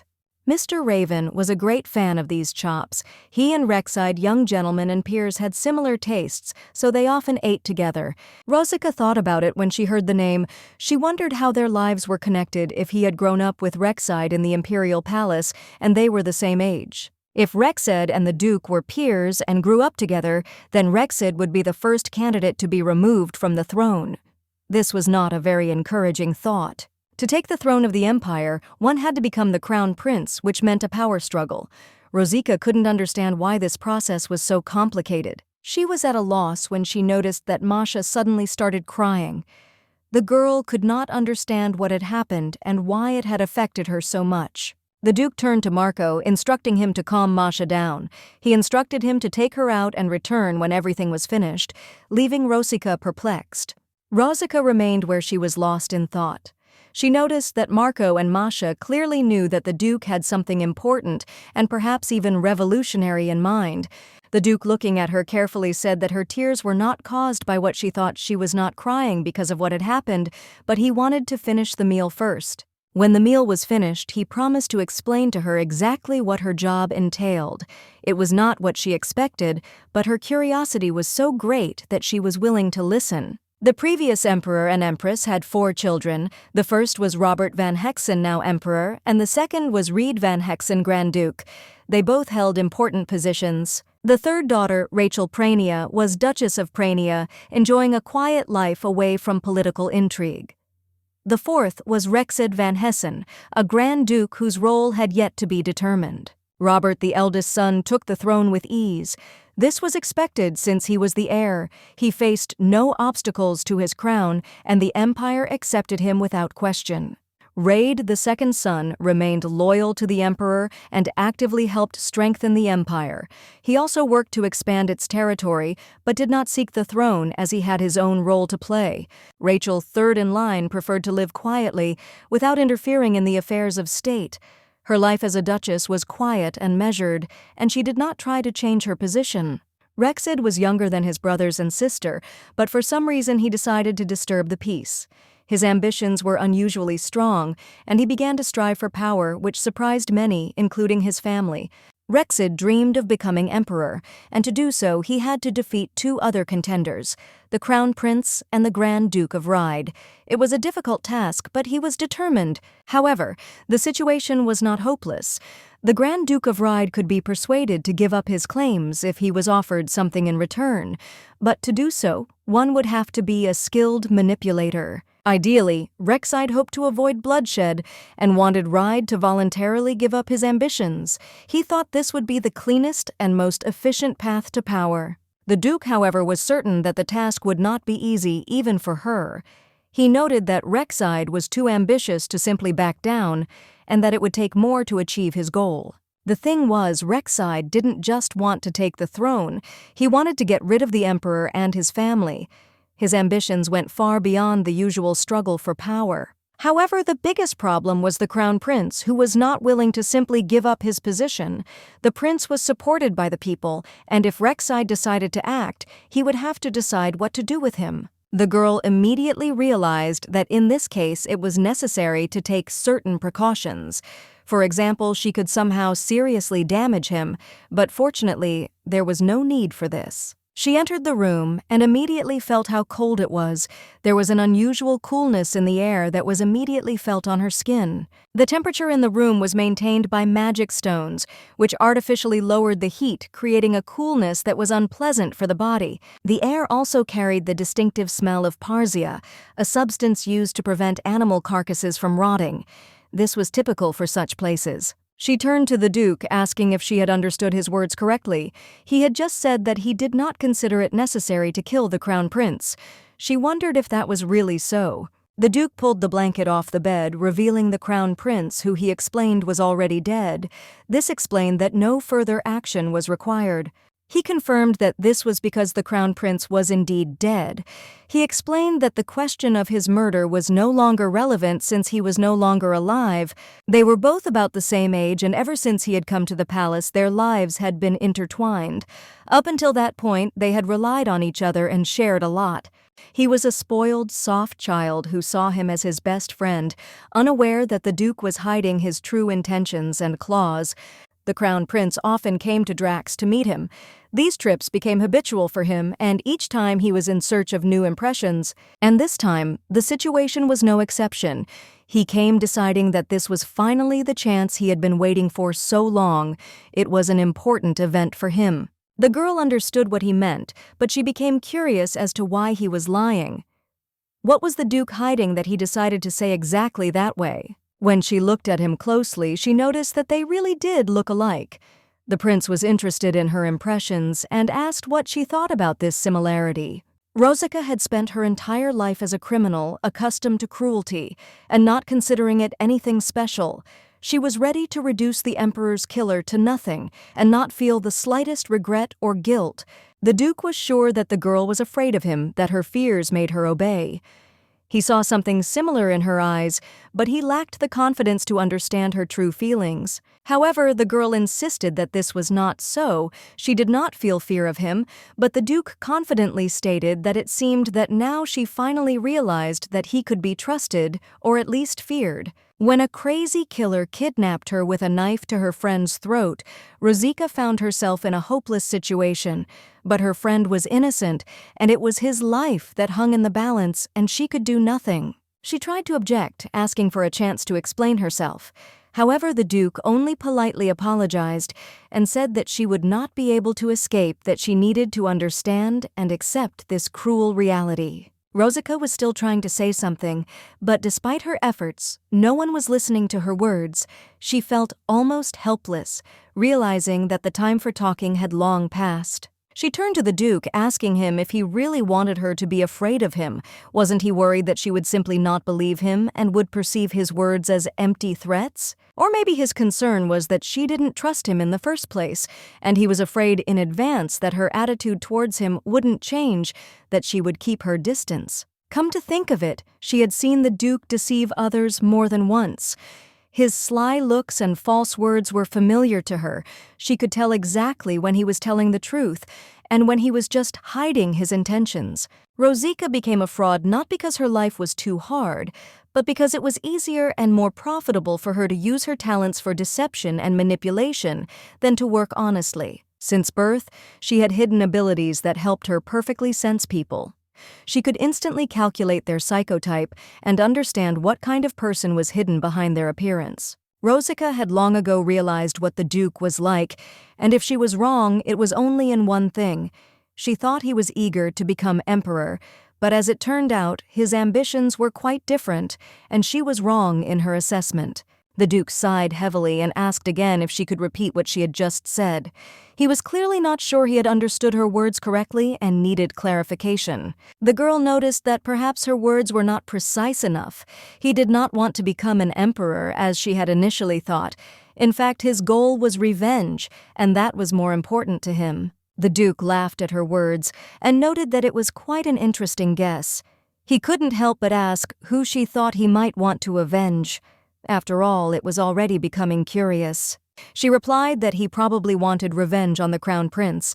The Duke thought about it and asked why she had decided that he could not understand what could have led to such a thought.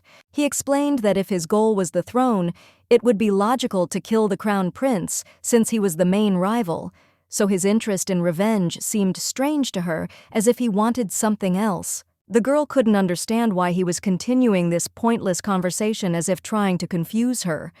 Her patience was wearing thin, and she was surprised to note that his logic was irritating her more and more. The girl answered reservedly that it could be compared to a situation when a buyer checks a product before paying for it. She was sure that when dealing with people, it was important to be careful and evaluate them carefully. The Duke tried to justify himself by saying that he hadn't meant anything like that, but the girl didn't let him finish explaining that when she meets a person, she immediately evaluates him to see how trustworthy he is. And it is important not to forget that each person is influenced by some desire. At some point, it becomes stronger than reason. Even the most rational person can succumb to this temptation. If a person has a desire to win and to be well processed, then the mind may be weaker than this desire. This is a rather dangerous situation because a person may act contrary to his common sense. And the lowest level is when a person is so weak that he is unable to resist his desires. He easily succumbs to temptation, even if it clearly leads him to error or a fall. Despite the fact that the main character is used to deceiving everyone without exception, there is one limit that she never crosses. This is her personal border, and she is not ready to joke with it. This point remains immutable for her. When the Duke asked what she was talking about, she explained that those who trust people despite their cruelty and treachery become easy prey, even for those who are not professional swindlers. That was her point. To put it simply, she does not deceive simpletons. She will choose those who believe in good intentions only if that person has long sold his conscience, betraying his own principles and morals. The situation has developed in such a way that even she is beginning to feel a sense of guilt that she has never experienced before. This feeling seems strange and frightening to her, especially considering her attitude towards people, even high-ranking ones. Rexid's personality type is incredibly kind. He is always ready to show compassion, no matter the circumstances. The Duke, hearing her words, asked again if she was evaluating him, having only known him for a few days. She replied that this time was quite enough for her. Everything became clear when she looked at his actions, especially the way he treated her, a criminal sentenced to death. This was her answer.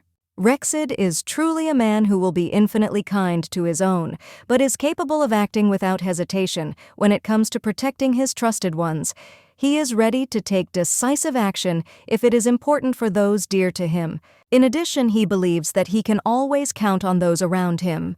Although he is aware that he easily trusts people, he continues to do so, relying on his intuition and desire to believe in the good. The Duke tries to establish a trusting relationship with the girl, thinking that this way he will be able to win her over. He advises her to hire his butler to help, but she does not believe him at all. On top of that, he is sure that by showing her his despotic character, he will be able to gain her respect. If the Duke was capable of killing innocent people, except for the prince, he would have risen long ago and brought her the heads of Masha and Marco. She is convinced that it is impossible to leave traces, and she believes that the Duke would not be capable of such a thing. She believes that he will not take the lives of those who are innocent. These thoughts are sure in her heart. In her opinion, he should not show his strength because it does not suit him. He is surprised that she trusts him and does not believe the rumors about his murder of the crown prince, considering it a lie. The girl noticed that despite his claim that he aimed to become an emperor, she saw no clear reason for it. He had never said what he would do after he achieved his goal, but now she seemed to understand. The Duke has no pity, no greed, no clear purpose in life. But after the death of a person close to him who was killed by the crown prince, he had only one goal: revenge. His purpose became clear. A month she remembers well. She knows that he was the one who killed that man, but those around him know nothing about it, which gives him additional power. It was the death of the first in line to the throne of the empire, the crown prince, and his death was a momentous event that led to a great change in the Duke's life, setting him on the path of revenge. So far, no one except the one who killed Crown Prince Raven and the other people in this huge castle knew of his death. The entire court and servants remained completely unaware of what had happened. However, somehow Raven's body ended up in Rexide's possession. This added to the mystery of the situation as no one had seen it since the prince's death. Questions about how it came to be in the Duke's possession remained unanswered. In such a situation, all suspicions will most likely be directed at you. This will help clear Rexit of the false accusations of the Crown Prince's murder and direct attention to the true culprits. After all, this was the task Rexide had given her from the very beginning. He knew she could handle it, and he hoped that her actions would help prove his innocence. He lived quietly, remaining in the shadows as the palace was worried that his actions could damage the family's image. He was then ordered to go to the distant border, which was punishment for his actions. He lived a quiet life, trying with all his might to preserve the pure name of the imperial family. However, when he returned, tragedy awaited him, the death of his best friend, the Crown Prince, as well as an accusation of murder. Rosica will be in big trouble if he is accused of murder and executed before he can become emperor.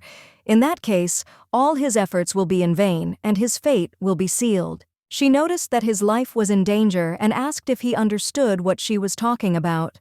There was a lot of hidden meaning in her words, but she hoped that he would understand the seriousness of the situation. She tried to calm him down, telling him not to worry. She was sure that everything would be fine despite all the difficulties, and he still had a chance to fix everything. The Duke was surprised and looked at her with obvious bewilderment. He had not expected this from her, although she was always confident in her actions. Her words put him in a difficult position. But the girl only said that she always works off her worth, and at that moment she showed her determination and confidence that she can cope with any situation. As the girl walked down the hall, Owen grabbed her and asked who she was. His gaze was wary, trying to figure out what kind of person dared to walk through the palace so calmly. He demanded to know how she had ended up in these corridors while keeping her under threat. He was ready to act to learn everything about her until he got the information he needed. The girl was surprised when she saw the butler. She did not expect to meet him in such a state, but she remained calm. The situation was not easy, and she needed to be prepared. The Duke, seeing this scene, was also puzzled. He looked at the butler with obvious confusion, not understanding why he was acting like this. There was a harshness in his voice as he shouted at the servant. Owen tried to justify himself, saying that there had been a mistake. The Duke approached the girl and asked if she was okay, trying to figure out what was happening. The girl said that everything was fine and noticed that the Duke was really worried about her. He was always so attentive and caring, and her calmness could not help but calm him down. The butler noted that the Duke could not simply let go of someone who had so unexpectedly burst into his room early in the morning. Of course, he could not remain indifferent because it was too strange. The Duke was about to hit the butler for his words, but he simply sighed with a smile, as if it was not that important. He was prepared for any consequences and did not perceive the situation as a threat. The butler apologized, explaining that it was all an instinctive reaction. He sincerely regretted what he had done and hoped that the girl had not been offended. It had been an accidental misunderstanding. The lady said that everything was fine because it was a very obvious reaction that could easily be expected from anyone in such a situation. No hard feelings or complaints. Everything was normal and solvable. When he was studying at the assassin school, it was the girl who had the most dangerous assassins. They were all so fragile and beautiful that their abilities made even the most experienced people afraid. The girl asked again, meaning a hired killer, and he confirmed that this was exactly what he meant. He even remembered those people who slept with a knife under their pillow, but they were all powerless against his classmates. He assumed that she found it amazing too, so he didn't trust beautiful women. Despite their appearance, his experience taught him to be careful and not to trust external signs, even if they could be deceiving. The Viper said that she had always known that he was an unusual man. His past was indeed grand and full of dangers, which could not but leave an impression. The butler was amazed how such a beautiful stranger had ended up in His Majesty's castle. He thought she might forgive him, but the girl replied that he should rather be praised for his insight. She was not offended, and his actions seemed entirely justified to her. His Highness's life had become her life, and she hoped that the Duke would continue to take care of him in the future, maintaining his care and attention. However, she did not feel the need to worry about it. The butler apologized for the rudeness of his questions, but he wanted to make sure that this was the real person. The Duke came up and confirmed that this was indeed the man they were expecting. He had already checked this information. The girl admitted that she thought that her cheeks would be torn off from such a misunderstanding, but it turned out that everything was fine. It was a pleasant surprise for her. The Duke asked again if she had any enemies and if anyone might be displeased with her actions. He wanted to make sure that no one was threatening her, knowing that she might face danger.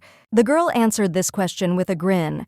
It was a really stupid question. Considering her past in the world of fraud, she could name so many enemies that she wouldn't have enough fingers on her hands. The girl noticed that this was true, but still asked why he was asking such questions. The Duke replied that it was necessary to prevent any threats and kill them before they could take her life. She couldn't understand why he was so suddenly aggressive. She knew him as a man who wasn't so cruel as to solve problems by killing, especially indiscriminately. It seemed strange. She reminded him again that the only people who could be dissatisfied with her were the victims of her fraud, but that didn't matter to the Duke. He wanted her to talk, and he understood a lot about her past, which greatly changed his perception. The Duke was sure that this was not the first time she had found herself in such a situation. He saw the experience in her eyes, which showed that she had faced danger many times. The girl asked him why he was so sure, and he replied that he was convinced by the look on her face when the knife was held to her throat. That look spoke for itself. It did not resemble the face of a confused person. It was as if she had experienced the shock of imminent death many times, and it showed. She smiled slightly, realizing that her behavior had caused such thoughts. She had truly been shocked by many deaths. She admitted that she had in fact died that way more than once, whatever that meant. The fear and pain of death was familiar to her, and it was part of her past. She said that she was safe now and they didn't have to worry. Those who threatened her life were no longer alive and no one knew her true identity anymore. From that day on, they became her only protection. 4 people, including the Duke, were now her protectors. With these 4, there was no need to worry about her safety because they were ready to deal with any threats. Viper or Rosica knew that she had a hard job ahead of her to complete the task that had been given to her. She didn't even have a day to complete the task, but she was ready for it. One of the men, noticing her wound, asked how she was feeling and offered to go to his room to treat it. He promised to help with the treatment, caring for her health. He knew how to deal with simple injuries, but the girl resolutely refused his help. She was sure that she could deal with such a wound herself without needing outside help. After thanking him for his concern, Viper left his room and headed to her own quarters. She preferred to leave all the troubles at the door and return to her familiar world. Her face was beautiful, and that surprised no one. She was a real beauty whose face would be remembered by anyone who had ever looked at her. It was her genuine, natural face. The Duke, noticing her beauty, suddenly exclaimed, asking what good he had done to deserve such a compliment. He could not understand why she was called the most beautiful. In response to this, the Duke loudly protested, asking where his intelligence had gone that he had become so naive and did not notice the obvious. His bewilderment was noticeable. At this time, the Crown Prince standing next to Rexide noticed that he had once said that he envied people like them. He could not forget these words and addressed the Duke with this. Rexide, hearing his words, asked who exactly he was looking at when he spoke like that.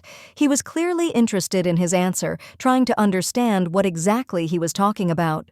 The Duke continued that he probably didn't mean the poor people of their lands who worked day after day to feed themselves. These people were in a difficult situation, but they worked to survive. However, the Crown Prince expressed his point of view. He actually envied these people. They were free, unlike those who were forced to live constantly thinking about how they looked in the eyes of others. They are not obliged to follow strict and boring rules of etiquette. They should not point their swords at those they love and value despite the circumstances. Such a life is not for them. It limits their freedom. He said that they could sleep peacefully without worrying about their safety. But Rexide asked why his friend couldn't sleep peacefully. Maybe someone told him that they would kill him and that was worrying him? If so, he was ready to tear him to pieces. However, the prince asked Rexide to listen to him carefully. He said that he was really having a hard time, and now he needed to understand what exactly was bothering him. He was sure he was still holding up well, but lately it was becoming increasingly difficult for him to cope. The feeling was becoming unbearable. He felt that something was wrong, and he couldn't find a way out. Rexid didn't understand what was happening to him. All he could do was listen carefully, but everything seemed completely strange and absurd. He didn't know what was going on in his friend's soul at that moment. He said his friend was just being a fool. He was spoiled, and all this worrying was a waste of time. He should learn to cope with difficulties and not worry about everything. Rexid continued saying that if his friend lived like normal people, he wouldn't last a day. He would immediately run back to the cozy palace to his comfortable life without any difficulties. The guy thanked him for these words and admitted that he felt that the time had come. Time to move on. Despite all the difficulties, he decided that it was time to leave this stage of his life. And yet, despite their differences, they had not seen each other for a long time. And when they met, their hearts felt lighter. Sometimes it is precisely such meetings that help to look at life from a different angle, even if only for a while.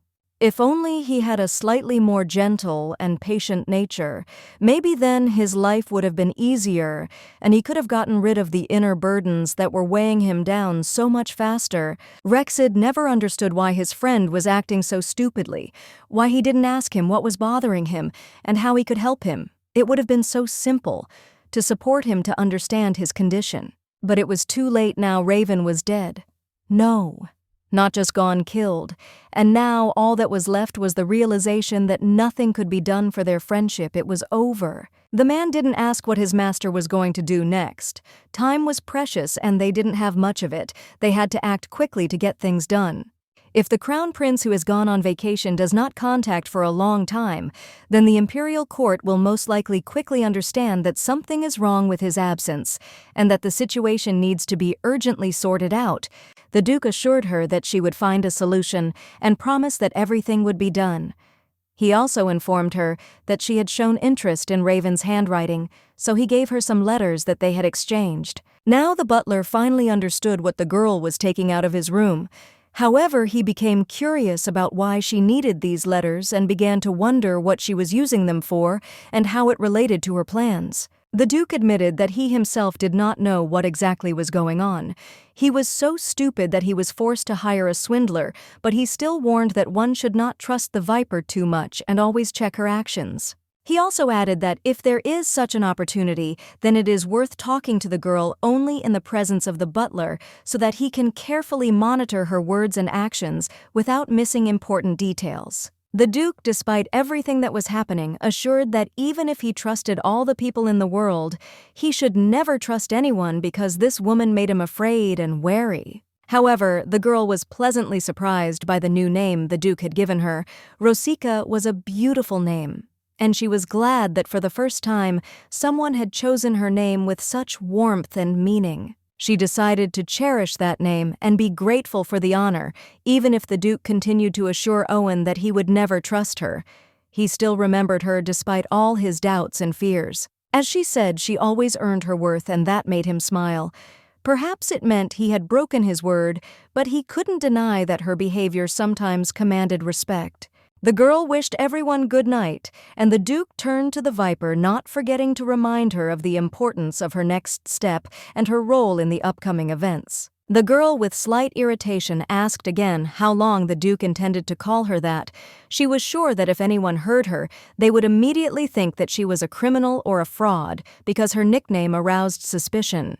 The butler nodded and acknowledged that she was right, noting that such nicknames hardly contributed to a good reputation, so he decided to clarify what he should call her so that it would not raise unnecessary questions. The Duke answered calmly that her real name was Rosika. The girl, slightly surprised, immediately asked why there were no servants in this huge palace, since its size at least suggests the presence of staff. The Duke, pursing his lips, explained that there had always been only 4 people in this palace: the maid Masha, her son, the butler himself, and of course himself. No one else was needed here due to his personal preferences. He added that he did not need anyone's help as he preferred his house to be quiet and calm. The girl slightly mockingly asked why not hire servants considering the size of the castle and its emptiness. She pointed out that the palace is indeed huge, but it feels empty and unwelcoming. There must be at least 50 people there for there to be any movement, as the castle is too big to be so quiet. The Duke was taken aback by such a proposal. The girl, without wasting time, began to list that at least 10 people should work in the kitchen, another 10 for cleaning, 10 for washing, and another 10 for managing all of this. The butler, a little embarrassed, tried to explain that the palace was indeed large, but not so large as to require such massive service. He reminded that the Duke, as before, did not like crowds and could not stand noise. However, the Duke, without losing patience, interrupted him. He ordered that everything be done according to the girl's suggestion. The remaining 10 servants should be chosen from the lower nobility, and servants for more important duties should also be selected. She wanted him to somehow achieve a title that would suit her. That was her plan, but she was sure it would take time and effort. She hoped he would understand her intentions. There is nothing to be done. She has a lot of work to do to make His Majesty a real emperor. She cannot remain in the shadows forever. Eventually, she will need to come to the forefront to take control. To do this, she needs to have the necessary authority to decide important issues and pave the way forward. The butler was curious and asked her what exactly she intended to do that required such authority and effort. The girl replied that she had not yet decided on this matter and needed more time to think it over. This was an important step, and she could not make a decision hastily without thinking through all the details. After all, she was working with a back-alley thug, and now it seemed like she was going to be working with the man who would become the emperor. He thought she could quickly come up with a plan, but she wasn't so sure. She was always suspicious, and that was her main quality. No matter what plans she talked about, she always remained cautious and wary. Maybe she just wanted everyone to think that she had caught a simpleton. He had heard that she had taken His Majesty's letters yesterday. This prompted him to ask how she intended to use these documents and what exactly she planned to do with them in the future. The girl replied sarcastically that if he continued to talk to her so much, she would soon feel indigestion. She was not in the mood for long conversations, especially when these conversations began to bore her. The gentleman noticed that she was right. Today he really was chatty like a parrot. This was clearly uncharacteristic of him, and it was probably worth giving her some peace so that she could do her own thing. The Duke declared that they were back at table, and he did not need to finish his meal right now because he could always ask his questions later at another time when it would be more convenient for everyone. But the girl, without losing her cool, replied that if he was so interested, he could come to her later when she was in her room. Then he could find out everything that was bothering him. The butler was silent for a while, thinking about her words. Then he said that he understood her perfectly and agreed with this proposal. There was some thoughtfulness in his tone. He noted that a lot of money had been spent on her and that all the details needed to be checked carefully. He couldn't just trust her, suspecting that she might be hiding something important. The butler headed to her room, anticipating what awaited him there. When he entered, the girl was already lying on the bed, giving him away in her own way, once again demonstrating her cold-bloodedness. He thought that her behavior might be a result of the recent knife incident. Perhaps she was upset, or maybe she was doing this on purpose to provoke a reaction or confuse him. Rosika smiled and suddenly said, "You said you were an assassin." Her words were spoken with a slight sarcasm, but there was an interest in them, as if she was trying to understand him better. He replied with pride that he was able to cope with any situation quickly and intelligently, and his speech was always well delivered. He considered his dexterity an important quality in life. The butler, slightly surprised by her statement, decided to take it as a compliment. Then the girl, noticing his reaction, raised her head a little and looked at him with a slight challenge in her eyes. The next moment she asked him about his height, and he replied that he was 182 centimeters. Then came the unexpected question, "And what about your weight?" He couldn't understand why she needed this information. The girl continued, noting that if he wanted to look perfect, he needed to lose about 3 kilograms more. These words were spoken with a slight ironic note, but with a clear interest in his appearance. He grinned and said that he was quite happy with his figure and saw no point in making any changes. Hearing this, Rosika smiled slightly, as if enjoying his answer. She said with an undisguised smile that after they finished their business, he would have to gain some weight again. Her words were cryptic, but sounded like something planned. The butler, clearly puzzled, asked what exactly she meant when she said they had to finish. He didn't understand what she was talking about, and her words only confused him more. The girl insisted that he undress, and she expressed it quite directly. She gave the order that he should fulfill her request without asking unnecessary questions, as usually happens in such situations. At this time, the Duke was in his library. She could not understand why he was not there yet. There were so many books and papers in his room that everything merged into one whole, and it was difficult to find something specific. He thought he should clean up the room. There was too much junk, and even he, who was used to disorder, was beginning to notice how it was interfering with his normal work. This needed to be fixed. The Duke tried to find something on the table, but his search was unsuccessful. He leafed through papers and moved books, but found nothing suitable. It seemed that all traces had disappeared somewhere. Remembering her words, he realized that she was interested in the Crown Prince's letters. She said that if he had such letters, she would be pleased to receive them because she really wanted to see them. Looking at the other table, he picked up a few papers and realized that he had no one else to correspond with. It was strange, because just recently there had been a lot of letters, but now everything had somehow calmed down. The Duke picked up several letters and began to read. One of them said that spring had apparently already arrived. Tulips had blossomed in the palace garden, symbolizing a declaration of love. Raven also mentioned in the letter that he thought Rexide didn't understand how hard it was to expect that kind of sensuality from him. It wasn't the first thought he had expressed about his friend. He wrote that when men fall in love, they often give tulips. It was a confession that was always accompanied by these flowers, and it was a sign of special significance for both parties. Raven continued that until his dying day he wanted to see Rex do the same thing. Give tulips when he confessed. He hoped that the letter would arrive soon and everything would be okay, but he couldn't understand why he had to go to a small kingdom to suppress a rebellion. It was a strange mission, and it didn't meet his expectations. The letter also talked about how Raven really wanted to see his friend.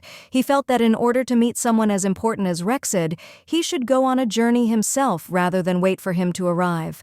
He assured her that he would be on his way soon, and would try to tell Rex many things.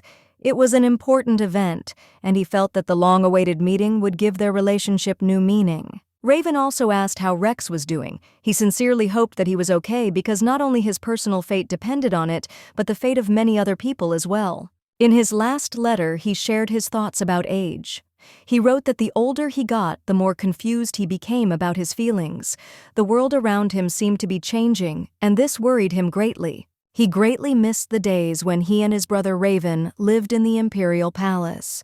Those were the times when they felt like they were part of a great family and had each other's constant support. During those times, he often asked Rex how he was coping with the responsibilities he had taken on. It was important for both of them because every day in the palace was full of events and responsibilities. But as time went on, the Duke began to experience strange moments. He began to see hallucinations as if his brother was nearby, writing him letters telling him about his sufferings and difficulties. In one of these letters, he found blurred drops like tears. These were words full of pain and experiences. The Duke put his whole soul into these lines, telling how hard it was for him without the support of a loved one. Rexid wondered what he should say to such a letter. He felt that every line was important, and he did not know how to express his feelings in response to support his brother in this difficult moment. He opened another letter, but he wasn't sure if it was a real letter from Ray. His heart was pounding because he didn't know how to take these strange and disturbing messages. The letter from Prince Raven said that he was no longer suffering, no longer sad. He was happy, but he was worried that his friend was alone. He hoped that he would find comfort, even if he was not there. The Duke was absolutely horrified when he read the lines of the letter. They said that his friend should not grieve for his death for long because Raven wanted him to be happy and live a full life. The prince asked his friend to be happy for the next 2 days, until they met again. These words were such that the Duke could not help but wonder what was really going on. Rexed was sure that this letter was written by his brother Raven. He knew his handwriting and style. The feelings embedded in the letter were too close to be a mistake. He was absolutely certain that these words came from Raven. It was impossible to imagine that anyone else could write with such sincerity and such deep emotion. At that moment, the door swung open and Rosika walked into the room. She was shocked by what she saw, and her face reflected unimaginable amazement when she saw the letter. She immediately turned to His Highness, and noticing the expression on his face, realized that something important had happened. Rosika was shocked by everything that was happening. Rek'Sai turned to her, and his face expressed fear. He was clearly scared. It was obvious that he was worried and did not know how to react to everything that was happening around him. He asked her with concern how she had managed to obtain this letter. He could not understand how she could have ended up in this place and how it was possible that she was holding such important words in her hands. He begged Rosika to tell him how and when she had received this letter. His eyes were full of fear, because in these lines was hidden the answer to questions that he could not find himself. Rek'Sai continued to press, asking her to explain how she was connected to this letter. His voice was full of worry, desperate for clarification. Rosika looked at the letter, and the butler noticed that she was truly incredible. He couldn't understand how she could have ended up in this situation and what she was going to do about it now. She turned to the butler and asked him to give her a minute. She felt she needed some time to process everything that was happening and decide what to do next. The butler in turn believed that the letter should be sent to the imperial palace as soon as possible. He understood the importance of this message but did not know what was actually going to happen. He was surprised that Rek'Sai was here in this place, but he was even more surprised that the gentleman looked more tense and agitated than ever before. The butler couldn't understand why Rek'Sai had such a tense look. He felt that something important and disturbing was about to happen, but he didn't know what it was. Rosika sighed heavily, and the butler suddenly remembered something important. He began to suspect that this moment could be decisive in the fate of everyone involved in this strange story. The butler, with some excitement, said that the gentleman must definitely look at this letter as it was simply amazing. He could not understand exactly where it came from, but the impression was strong. The butler also looked at himself in the mirror and was surprised he did not expect to see such a reaction. But strangely enough, the Duke suddenly came up to him and hugged him tightly, which puzzled him even more. The Duke kept thinking that there might be a possibility that the Crown Prince had actually returned, even though everyone around him knew it was almost impossible, but apparently he was so sure that he believed in a miracle. However, despite all the doubts, the Duke was more willing to believe in a miracle than to look for a rational explanation for what was happening. He was convinced that this was the very moment when the incredible became reality. He casually called the butler Raven, but he smiled and said that it was not so. It was not His Highness, and he could not accept such an address despite the strange situation. A female voice suddenly came from behind, and the girl standing there said that it was indeed not the Crown Prince. She was confident in her statement and clearly had no intention of letting the Duke be mistaken. The Duke, shocked and confused with tears in his eyes, laughed nervously, trying to hide his feelings. He did not know how to react, but everything that was happening was putting pressure on his nerves. He admitted that this was indeed the case, but he still could not understand where this letter came from. His doubts and worries continued to grow, and the question remained unanswered. The Duke was sure that the letter had been written by Raven himself. He continued to believe this, despite the absurdity of the situation, and did not even want to think about how it could have been otherwise. But the girl, with patience and calmness, said that she had written it. She was the only one who could help, and she did it in order to support the Duke in his aspirations. She said that, in order to help him, she had to copy the Crown Prince's handwriting because that was the only way she could approach the problem. She did all this with the best of intentions. With a sincere apology, she added that she had not intended to offend him. She had not thought that it would cause such emotions in the Duke, and she was ready to apologize for any possible misunderstandings. The Duke, after a few seconds of thought, understood her. He sighed deeply, as if relieved, and without further ado threw the letter on the floor, forgetting all the worries it had caused. In the evening, standing on the balcony, he smoked a cigar, lost in thought. The butler, noticing his habit, reminded him that he had quit smoking long ago, but now it was the only thing that helped him cope. Today the owner decided to continue his habits again, immersing himself in old affairs. His attention was riveted to something important, and he could not be distracted despite what was happening around him. The butler, observing his behavior, could not help asking. He wondered what had prompted her to write such a letter. He realized that it had been a great surprise for him, almost a shock. She admitted that she now regrets this action. At that moment, she wanted to check whether she could forge the handwriting so skillfully as to mislead even the Majesty himself. Looking back now, she realized that it was an unnecessary action. At the time, she had no idea that all of this would be beyond her control and become such a major part of events. She and the Crown Prince were born in the same year in the imperial palace and spent their entire childhood together, communicating, playing, and learning about the world. This brought them closer together, and they became inseparable friends from a very early age. When the master came to the lands of Drax, the Crown Prince, despite his busy schedule, often visited them. These visits always brought joy and excitement to their homes, strengthening the friendship between them. Their relationship was always marked by sincerity and respect.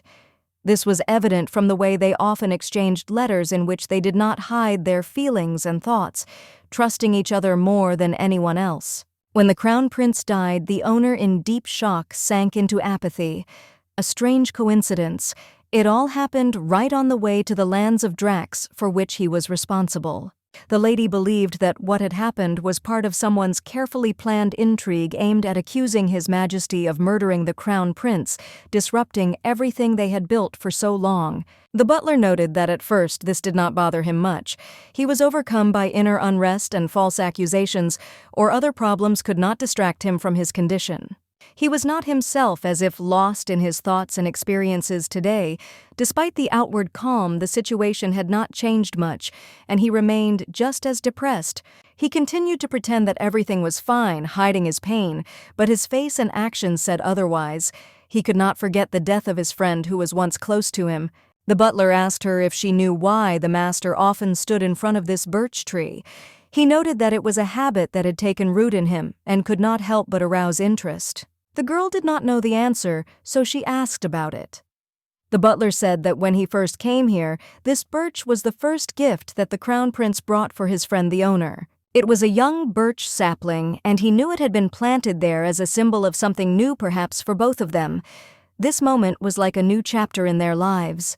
The butler turned to the lady and said that it seemed that she could not handle the sapling because she was tormented by remorse. It was obvious from her face she felt uncomfortable. It was strange because she had previously been involved in fraud, destroying the lives of entire families for her own gain. She never thought about the consequences of her actions, did not pay attention to the troubles of others. She spent other people's fortunes as if it were her right, even if they were earned through sweat and blood. All she wanted was to earn more, and she did not think about the moral side of her actions. But now that she was faced with real remorse, it was a completely new experience for her. She didn't know what it meant. Something inside her suddenly changed, and she felt uneasy. It was a completely unfamiliar feeling. She had never experienced anything like it, and she found it difficult to understand what was happening to her. It was like an awakening, and she could find no explanation. The Duke continued to smoke his cigarette calmly until the Viper, as he called her, approached him. He looked at her with interest, not surprised by her appearance. The Duke asked what she wanted and threw his cigarette on the ground, but the Viper said he didn't have to quit smoking for her. She wasn't going to interfere with his habits. However, he replied that he did not want to smoke anymore, and asked what made her go out on such a cold night, especially in such a light dress. It was strange. She, despite the cold, replied that everything was happening this way because she had not been able to apologize to him properly. It was a sincere confession, not just words but real emotions. She simply wanted to apologize and explain that she hadn't meant to make fun of him. He said he knew that, and that his behavior wasn't out of anger, but rather because she needed to get back into the warmth. She remained silent, but he expressed his concern again, adding that perhaps she thought he could work properly if he had a cold. It made no sense, of course, but his words had a caustic undertone. The girl remained silent again. He looked at her with obvious contempt, not understanding why she was silent and what she was feeling. All this irritated him, but he did not delve into the conversation. In the end, he decided to do it his way. He took off his cloak and offered to let her put it on instead of standing in the cold. It was a caring gesture despite its severity. She began to talk about the crown prince, wondering what he might do if he were next to his friend now, and what exactly he would say in response to his actions at such a moment. Deep down, she thought that perhaps the last time he would say these exact words to his friend would be the last time he would show his attention and care. If her words had upset him in any way, she sincerely regretted it, as it had not been her intention. She was ready to apologize if it might upset him. He responded with a small smile, looking up at the sky. He said that everything was fine and it didn't bother him, trying to reassure her and show that everything was under control. The girl tried again to explain that she was truly sorry if her words had caused unpleasant emotions. She did not want to leave him in such a state. But he, not wanting to continue this conversation, simply squeezed everything in his hands and said that in fact she was still better than him. These words sounded without unnecessary emotions, as if detached. They had never met, never spoken, but she felt she knew him much better than he knew himself. She saw how he worried and could understand him without words. She was sure that Raven probably cried when he wrote his last letter, and that's what she felt, even without seeing him. There was some special connection in her heart with him. She lowered her eyes, not knowing what to answer. Her thoughts were confused and her feelings were deep. She did not want to say too much, but it was also difficult to remain silent. Then he began to laugh. His laugh was not evil, but rather relieved, as if he had finally realized that he had forgotten to answer the letter the girl had spoken of. He added that it wasn't really just Raven that he felt that way about. He realized that he hadn't tried to understand him and had never tried to comfort him. He was too busy with himself. The girl asked what the crown prince was really like, what was hidden behind his image. She was looking for answers, realizing that every person is more than what seems at first glance. The Duke thought about his friend, whom he considered almost a brother, and often recalled the moments spent with him. It was Raven for him. This man was an important figure despite their differences. Raven van Hexen, the Duke's older brother, was his best friend. Despite his seniority, the relationship between them was as if they were peers and shared many things. Although Raven sometimes seemed like a younger brother that the Duke wanted to protect, his features were soft and gentle. Raven was a kind person who often showed vulnerability, which was noticeable to everyone. He cried often, which was not surprising for the Duke. From the letters, one could understand how emotional Raven was, who did not hide his feelings and experiences. Raksid's mother died shortly after his birth, and he grew up without true parental warmth and care. This left a mark on his life, and he always felt a lack of this important love. Unlike Rexid, Raven had an empress who acted as a mother figure supporting him, which made his friend envious. Rexid always envied this because he never had the chance to experience something like this. Even though Rexid tried to hide his feelings, he was well aware that his friend was jealous. He noticed it in the way Raven was always surrounded by care, unlike him. When Raven was still a small boy at the age of 6, he began to call his father Emperor. This expression of respect was his way of understanding his place in the world, his connection to power. Raven's mother called her Majesty Empress because that was the custom. Raven was surprised to hear that Raven had started doing that at such a young age, and wondered about the meaning of those words. The Duke laughed, noting that Raven probably just felt sorry for Rexid. He also added that Raven was terribly afraid of his father, the previous emperor, and always tried to please him. Even when Raven was scolded, he could not stand aside. He always admitted his mistakes so that they would share the blame with him, and often cried, worrying about it. They said he lied when he said he was the one who suggested his friend skip class and go play. However, that was an important point. Sometimes it is better to be together than to do useless nonsense. The girl asked, what was it about that sentence that could be difficult? The gentleman replied that his friend was incredibly kind and was always there when he needed support. He didn't know how he knew it, but he always knew when something was bothering him, and every time he was having trouble, he could talk to him about it, and it brought relief. It was amazing when you thought about it. Raven never left him alone. His constant support and attention were like an anchor in his turbulent world, giving him the strength to survive any trials. Rexid never felt that he was in trouble because he was confident in his strength and ability to protect his friend. But as it turned out, he was mistaken, believing that everything can be solved only by force. Despite all his resilience, Rexid could not hide his inner fear and pain. He was on the edge, but even in these moments when he needed support, there was no one who could comfort him. When his friend died, Rexid didn't know what exactly could help him at that moment. So, deciding to understand what was bothering him the most, he asked the girl what was bothering her about this issue. He thought it would be better if his friend hated him like that stupid raven. After all, he couldn't bear the pain of loss, much less hurt someone else. He was too sensitive himself. The girl agreed with his opinion. Crown Prince Raven was indeed the kind of person who preferred to hide his feelings, not showing true pain, leaving others to think that he was invincible. She thought that if Raven knew that there was someone around him who could understand his pains and worries, he might be a little more open and honest about his feelings. She could be that person. In the lead-up to his death, she understood how much pain Raven was in his friend's death had left a deep wound in him, and she could understand how hard it was for him to bear that burden, what was truly causing him to suffer. She would try to comfort him, find the right words to help him cope with it, and Rexide, having lost his friend, continued to struggle with himself, but his mind and soul were in turmoil. Rexid continued to act strangely and awkwardly, as if he was losing his mind from grief. The girl, noticing this, suggested that they wait. She noticed how dust got into his eyes and decided that perhaps this upset him. She gently wiped away his tears and told him that he should think better of the fact that His Majesty the Crown Prince had always wished her only happiness and continued to wish the same at this moment. After all, the Crown Prince, as a kind and gentle man, would never wish for anyone to take revenge for him, since revenge would only lead to more suffering. He, however, began to say something trying to justify his feelings, but the girl quickly interrupted him, stating that she categorically disagreed with his thoughts. She didn't want to convince him to give up his revenge, but she definitely wanted him to stop blaming himself for the man's death. She offered him to fulfill the Crown Prince's last wish so that he could calm down and find peace in his soul. The Crown Prince's wish was clear. The Duke had to be happy, and she was going to help him achieve this.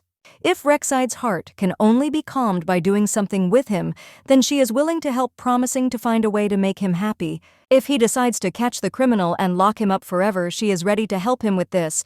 And if he wants to fulfill the Crown Prince's cherished wish, she will also be there. That was the reason she was by his side. There was nothing she couldn't do to achieve his goal. Lady Rozika has been given the title that is usually given to the direct relatives of Duke Drax. It is the title of princess, and she will be first in line to succeed the head of the Drax family. The title was originally intended to go to either the Duke's sister or his daughter, but fate decreed otherwise. This was an unexpected turn of events, as other family members were awaiting the choice. However, Duke Rexide, himself known for his decisiveness, declared that he would do as he decided, and although the girl objected, he could not understand why she was so opposed to this decision. For the Duke, this decision made no sense because he did not think that it would somehow affect the girl. After all, after she helped him become emperor, she might have to return to her old business. He guessed that the reason for her displeasure was different, but she still said that it all seemed too strange to her.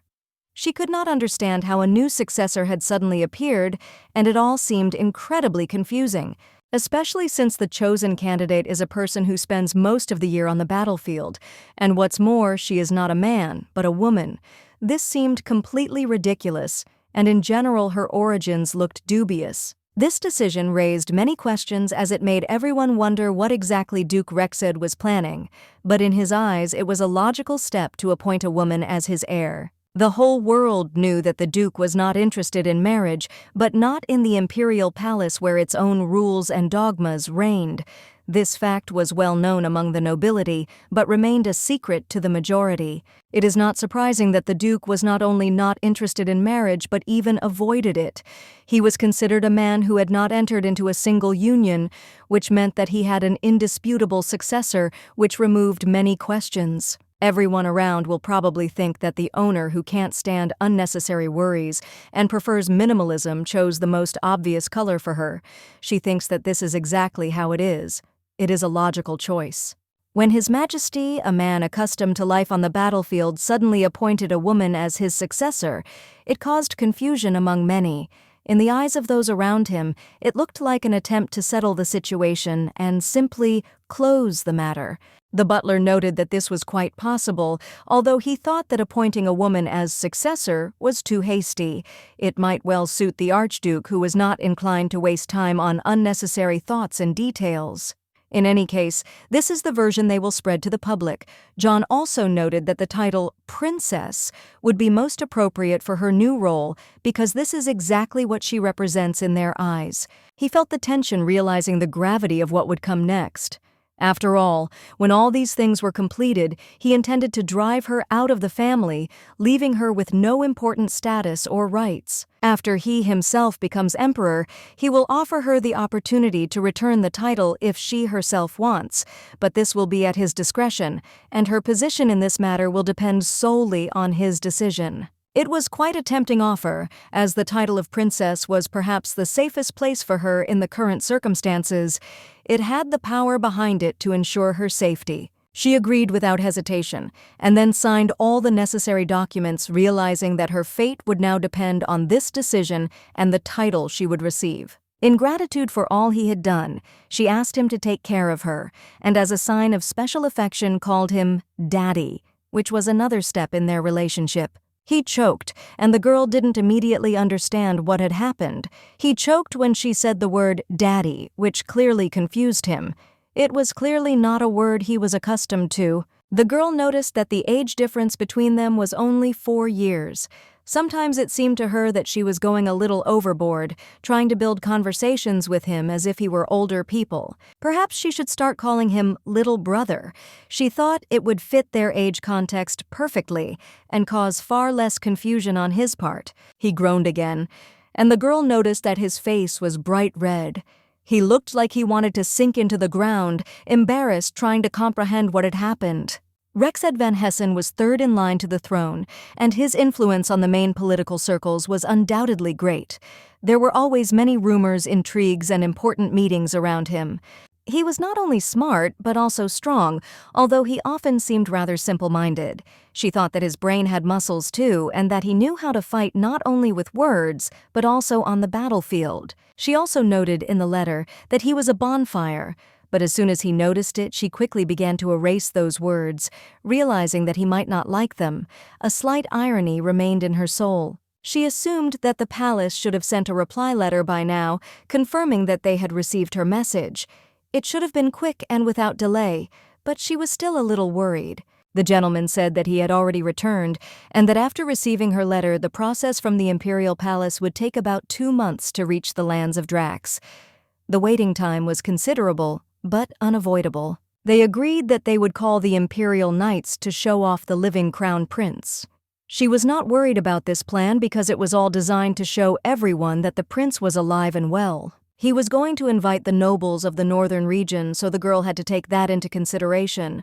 Although she would only be the heir in name, they still had to announce the arrival of the princess, even if her role was symbolic. The girl decided to ask him if she could ask him why he never got married.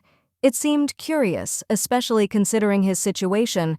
The question was not casual. She really wanted to understand the reasons. The Duke, noticing her curiosity, asked why he was so interested in this girl. She explained that it was important to her because it was not every day that important figures were asked such a personal question, and she could not ignore it. All this is connected with the fact that marriages among aristocrats are often used for diplomatic purposes. For the Duke who aspires to become an emperor, such a step would be useful. This understanding made the girl think about the real motives. The Duke replied that he had no particular reason to marry. She thought that perhaps he had never met the right person. However, she could not fully believe his words that he simply did not want to. Aristocrats usually marry for a variety of reasons: to restore the family line, to improve their position, or even to find true love.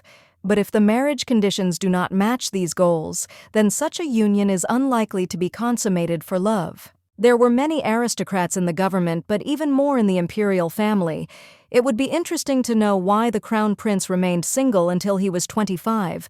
It was strange because such questions usually did not go unexplained in such a high circle. He had a beloved girl, probably the one who would play the role of the empress. However, despite her importance, he was not the typical man who would simply abandon his beloved for another union. He thought that he had many other things that were causing him pain, but of course the most important was the prince's blood. It was obvious that Her Highness had more than one or two things that were causing him headaches. Rosica, watching him, thought that he probably had reasons not to marry, and it was most likely connected with something personal. After all, the name he gave her was not accidental. It was not just the first one that came to mind. Intrigued, she decided to find out more about Rosica. He turned away and said that she was not just a constant companion, but a person with whom he would not dare to build anything serious. She replied with a smile that he shouldn't joke, and it seemed that there was a woman he was trying to keep quiet about, and her name was Rosica. Was he hiding something, or was it just a fantasy? But he explained that it was not as she thought. If he ever had a daughter, he wanted to name her Rosica. It was just a guess about the future, nothing more. Rosica noted that if he had already thought of a name for his daughter, then perhaps he was not so against the wedding. All this indicated that he would probably decide to get married someday, but right now it was not so important. The girl assumed that this meant that although he was not thinking about marriage now, if someone came along who interested him, he might well make a decision and marry her in the future. In order to become emperor, he had to fill the vacancy of the archduchess. She asked him to throw a magnificent reception in honor of her joining the family to make the event as festive as possible. She wanted to invite all the aristocrats in the area to congratulate her. This was a moment that deserved attention, and she didn't want to miss the chance to demonstrate her importance. The young girl who became a princess thanks to a lucky acquaintance with a duke will now behave like a little child.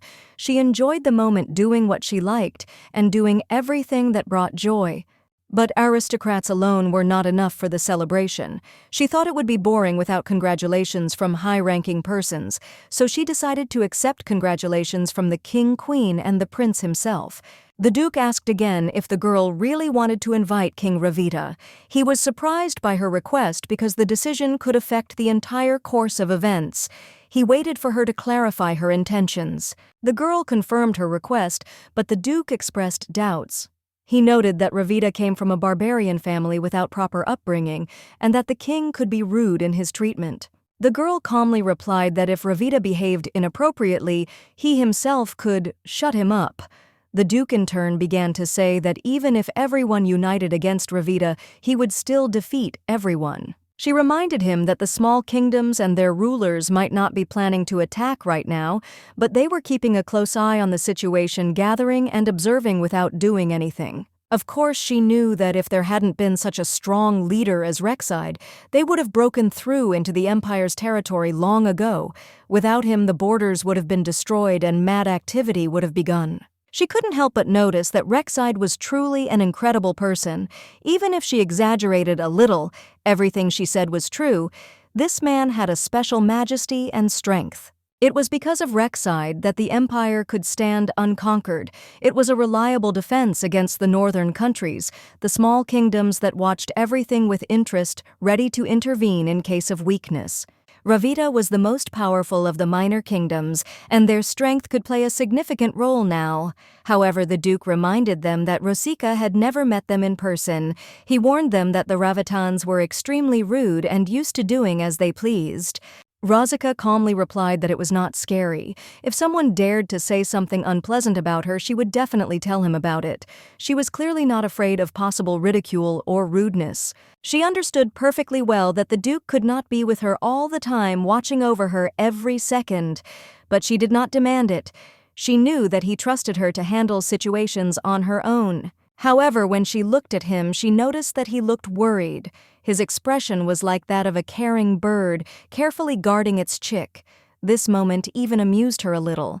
However, it was time to leave the unnecessary talk and get down to business. They could not waste time on empty thoughts. An important discussion awaited them ahead. With so many servants in the estate, Rosica immediately noticed that it now looked more like a place where people actually lived rather than a dull fortress. Everything looked more lively, if a little unusual. However, the Duke was irritated. He was not used to this kind of thing, and what irritated him even more was that he was about to meet an aristocrat. This was the first time he had ever done this, and so he was now forced to learn etiquette, which he was completely unaccustomed to. The more the Duke thought about it, the more horrified he became. He couldn't understand how this was connected with etiquette because, in his opinion, Rosica was simply leading him by the nose, passing off some strange things as rules. At this point, Owen the butler came over to ask how the training was going. The Duke stared at him in obvious shock, then annoyed that he must have forgotten his eyes at home to think everything was going well.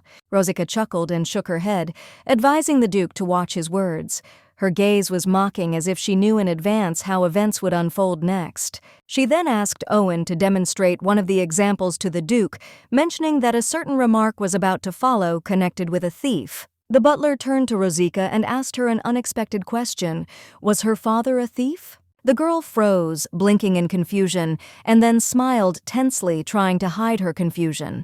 She replied that she didn't understand what he was talking about, but Owen just smirked and continued explaining that how else could her father have stolen all the stars from the sky and placed them in her eyes? Rosica flushed but pretended that she was pleased to hear such words, although deep down she felt awkward. But the Duke was literally shocked by this scene.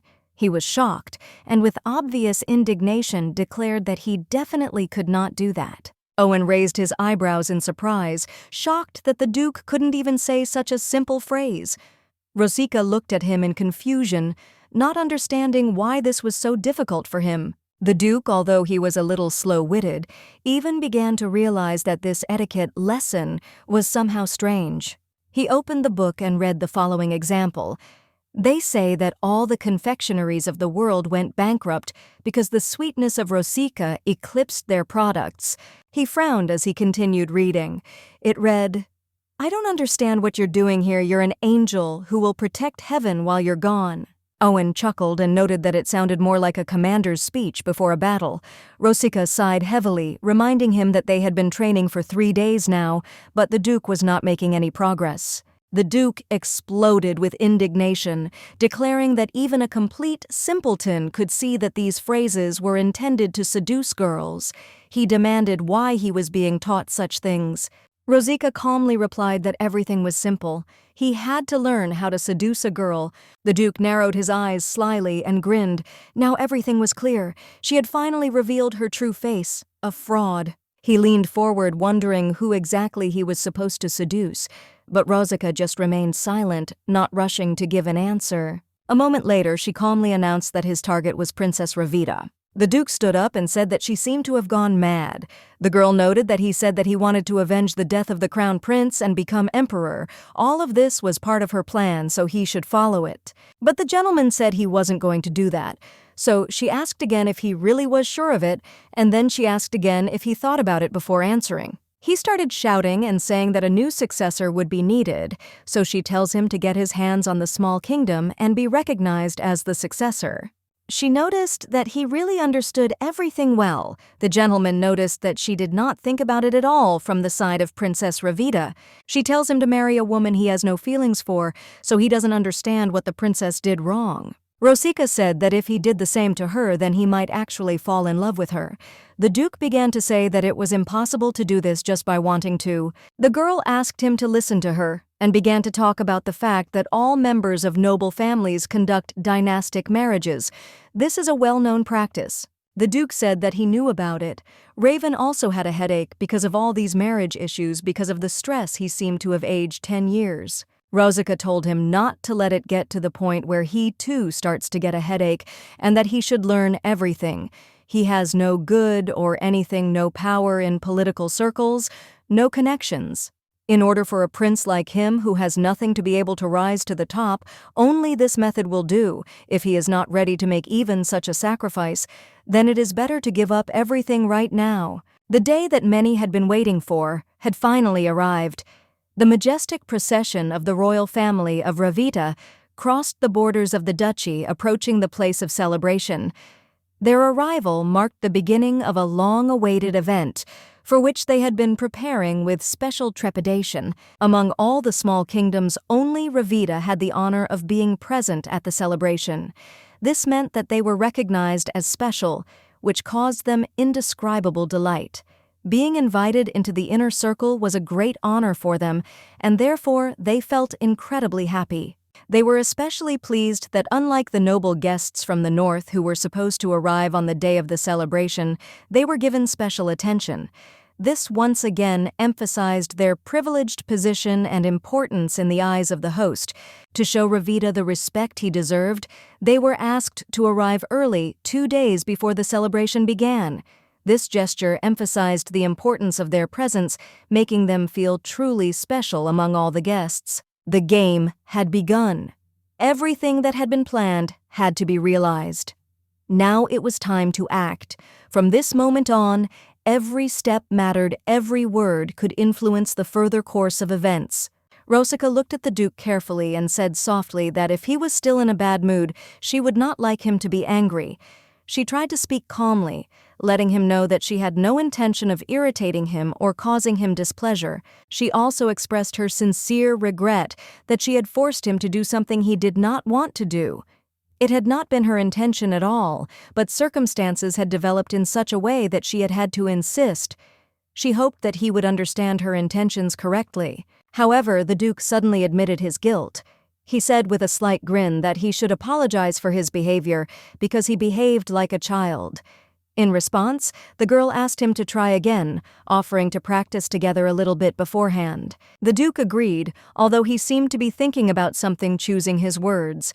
At that moment, he looked completely different, not like usual.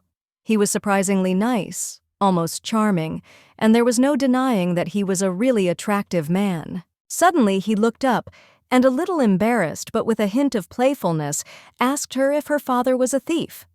This unexpected question caught her off guard, and she was taken aback for a second, not knowing how to react. Pretending not to understand what he was talking about, she asked him with slight bewilderment what exactly he meant. However, her intuition told her that this was some kind of trick, but the solution was still elusive. If she thought about it, she might have a decent answer. However, before she said a word, she decided to wait for the Duke to explain. The question was too strange to give a serious answer right away. The Duke hesitated for a moment, but then gathering his resolve, he spoke. He looked at her carefully and said that the stars, they really were all here. There was sincere conviction in his voice. But Rosika still didn't understand what he was getting at. Frowning, she asked him again what he meant. The Duke looked confused but explained anyway. He was saying that her father must have stolen all the stars from the sky and placed them in her eyes. Immediately after these words, the Duke suddenly jumped up and started running back and forth as if trying to hide his embarrassment. Rosika simply watched him, not knowing how to react to this. She blushed slightly, looking at him with slight surprise. Having collected her thoughts a little, the girl asked him to stop and listen to her. She wanted to say that his phrase sounded not bad at all. On the contrary, there was something in it. He may not have understood it himself, but he did it quite well. No one knows what might happen in the future, so she explained to him that the most important thing is to just do as he has learned. Don't get hung up on details, the main thing is sincerity, then everything will look natural. Hearing this, the Duke literally blossomed. He was delighted with the thought that this was enough and that his efforts had not been in vain. At that moment, he was completely confident in himself and believed that he had passed the test with honor. Rosika confirmed his suspicions, letting him know that he had indeed succeeded. This visibly pleased him, and he sighed with relief as if a heavy burden had just been lifted from his shoulders. He tried his best, but in the end, he couldn't say the right phrase in a gentle tone. She should have pointed it out directly, but looking at him, she couldn't. At that moment, he looked so cute that even her own thoughts were confused. For some reason, her consciousness seemed to shut down, and her head went blank. She couldn't gather her thoughts, and the words just wouldn't come to her mind. This moment completely threw her off balance. The gentleman felt sincere gratitude to the Duke for his invitation. This gesture was important to him, because the trip to the castle provided an opportunity to discuss key issues and strengthen ties. The Duke, in turn, was also grateful that his master had not been lazy and had made such a long journey to Drax. He knew that the journey could be tiring, but he understood its importance. Rexid noted that he hoped that their time together in the castle would be beneficial. He wished for their relationship to become stronger and for their trust in each other to grow stronger. The man looked at the Duke with slight bewilderment as he noticed that there was a girl standing behind him. Her presence raised questions in his mind as he had not expected to see anyone else there. Rosica peered out from behind the Duke's broad frame, careful not to attract too much attention. Her gaze met the gentleman's, and she studied his expression carefully. Without losing her dignity, the girl greeted His Majesty with respect. She made a smooth bow, showing respect and observing all the rules of etiquette accepted at court. The man froze for a moment, amazed at who he saw. He had not expected to meet a princess here, and realizing this, he warmly remarked that he was very glad to meet her in person. The Duke, watching him, couldn't help but think, if this giant wanted, he could simply blow away Rosica with one breath. The difference in their sizes was impressive. The girl introduced herself in a calm, confident voice. She expressed her sincere gratitude for his kindness and for taking the time to visit their castle, showing such respect. The king replied with a slight smile that they had brought Ravita's treasures as a token of congratulations. He hoped that these gifts would please her and would be a valuable gift for her. Their presence alone was significant to her, but to receive such luxurious gifts was unexpected. Now she felt completely forgiven before him. Reading the history of the Kingdom of Ravita, she wanted to meet this man more and more, but she couldn't even imagine that he would so easily accept their invitation and come himself. The gentleman was amazed by this discovery. He did not expect that the princess had studied the history of their country so deeply. This clearly spoke of her inquisitive mind and curiosity. Ravita's story was little known even among her subjects. It seemed all the more surprising that a young aristocrat from another empire was reading it, and with such interest. Of course, this was admirable. Few people paid attention to these notes, and even less so, people who had nothing to do with Ravita. Her knowledge was pleasantly surprising. Rosica shared with delight that she was particularly impressed by the exploits of the first king. When she read about his exploits, she got goosebumps from admiration.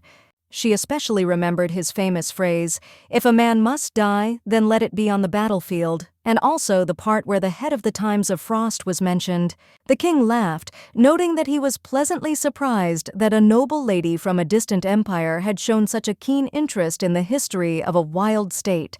He had not expected that someone from the aristocracy would want to learn about the past of his people.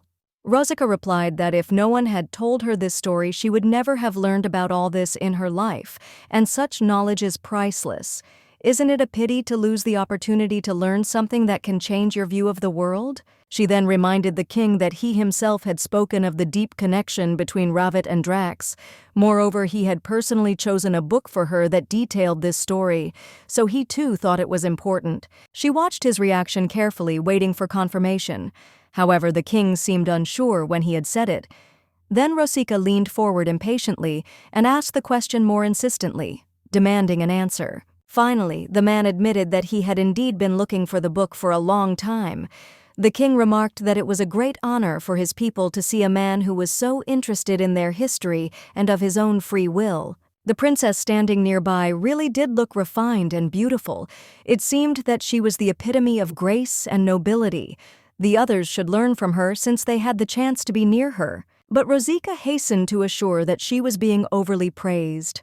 There are certainly many people in the empire who dream of meeting the heirs of great warriors and learning their history personally.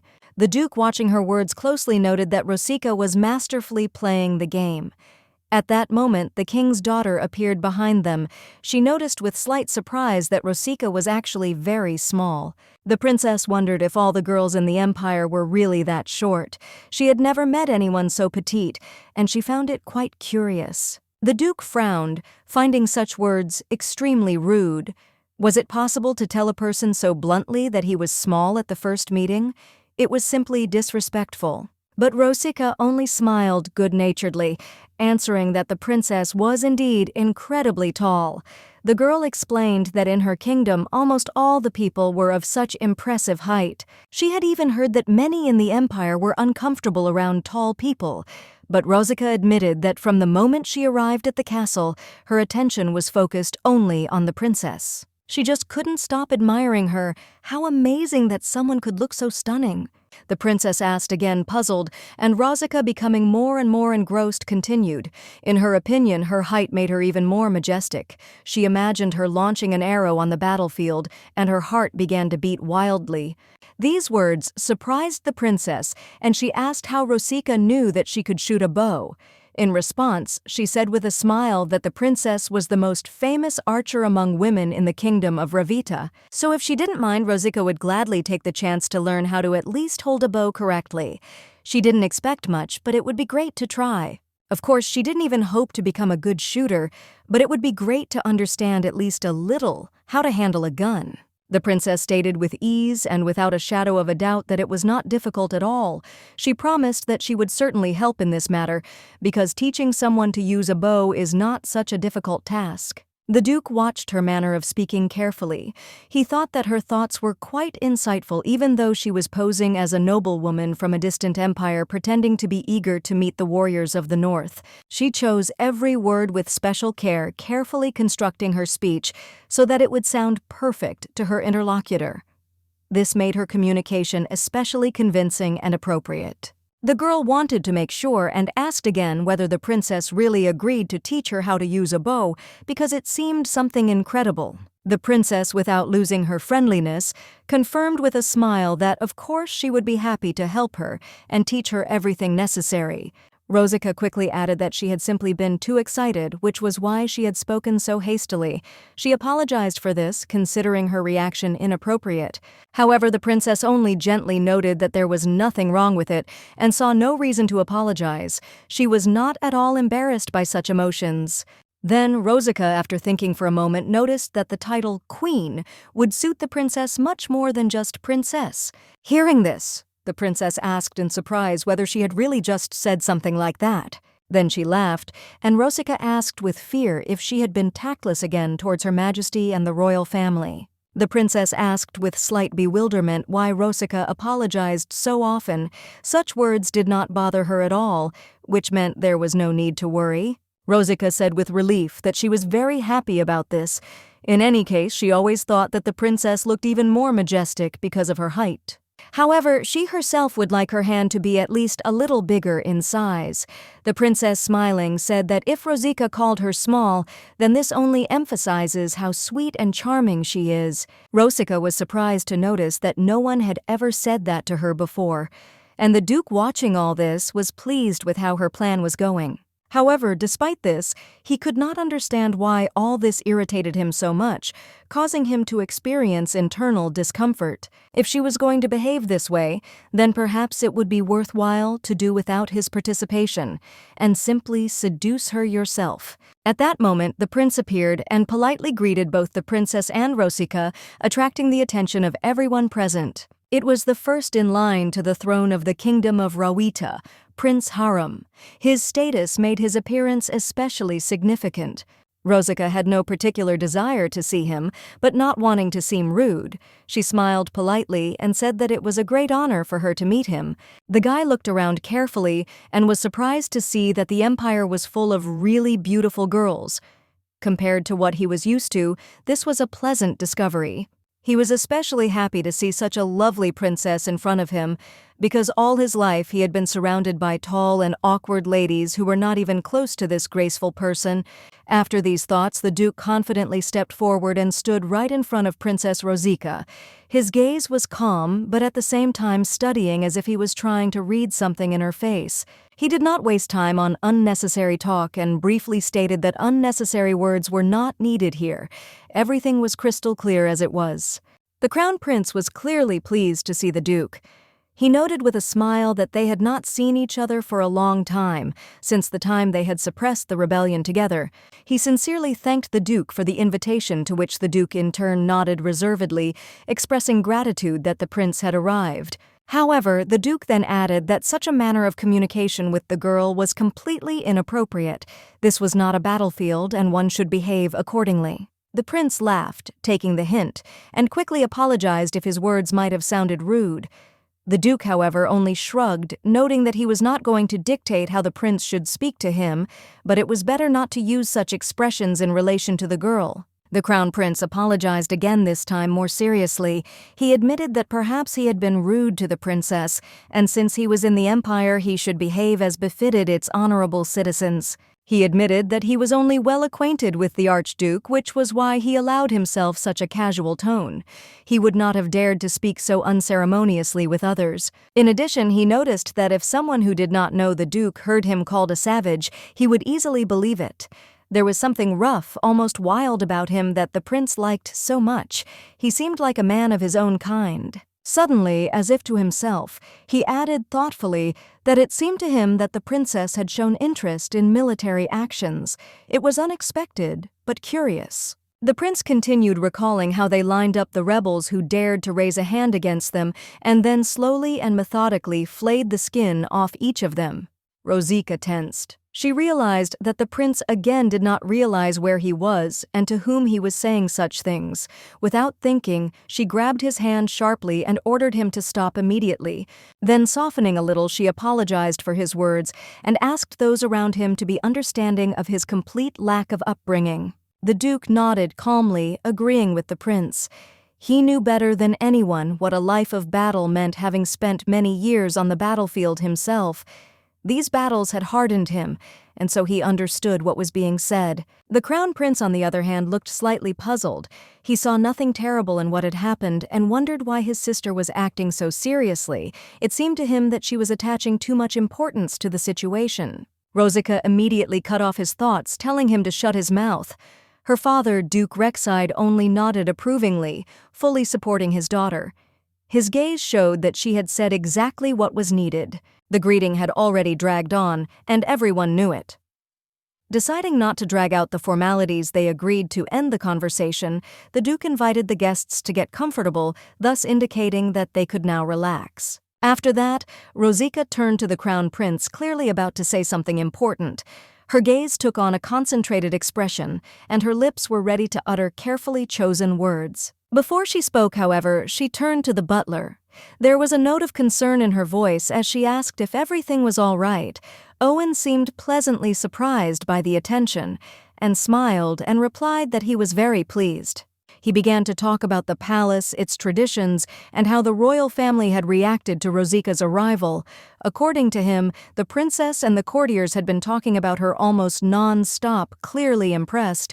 They had only arrived here half an hour ago, and already Rosika had managed to conquer those present. This realization pleasantly warmed her soul. At that moment, the Duke entered, and looking at her suggested that she might have felt afraid. She immediately asked what they were talking about, her brows slightly furrowed. The Duke explained that he thought she was frightened by the scene with the skinning or whatever they called it. There was a hint of irony in his voice. However, Rosika, without the slightest hesitation, replied that if that was what he meant, she was not at all afraid. There was a slight mockery in her tone, as if the matter was not even worth discussing. The Duke sighed and clarified that she shouldn't misunderstand him. He had indeed gone there to stop the rebel army, but the whole skinning thing was complete nonsense and had nothing to do with the truth. According to the official version, the rebel troops were destroyed by the army of the kingdom. At that time, this foolish prince was at the head of their forces, and that is why he was now spreading such rumors. Judging by Rosika's face, Prince Haram's words had hurt her, but he added as if by chance that he did not enjoy the process of skinning at all, and he did not like to laugh at such moments either. Rosika looked at the Duke with curiosity, noticing how zealously he was justifying himself. Of course, she had long known about his bloody exploits. Hundreds of enemy heads left on the battlefields spoke for themselves. The Duke tried to explain, but the girl only calmly noted that he did not need to try so hard to look good in front of her. She was not one to be surprised by cruelty or military merit. Sighing, she added indifferently that she saw in him a man accustomed to cutting lice without thinking. Everyone knew that he had no hesitation in killing, and she was certainly not surprised by it. The Duke chuckled and did not deny her words.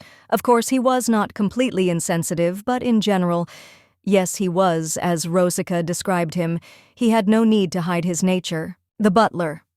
Owen, observing their conversation cheerfully, interjected that the girl should not make fun of the gentleman so cruelly, otherwise he would soon burst into tears. Rosika, turning her head slightly mockingly, asked the Duke if he was trying to outdo Prince Har in impressing her.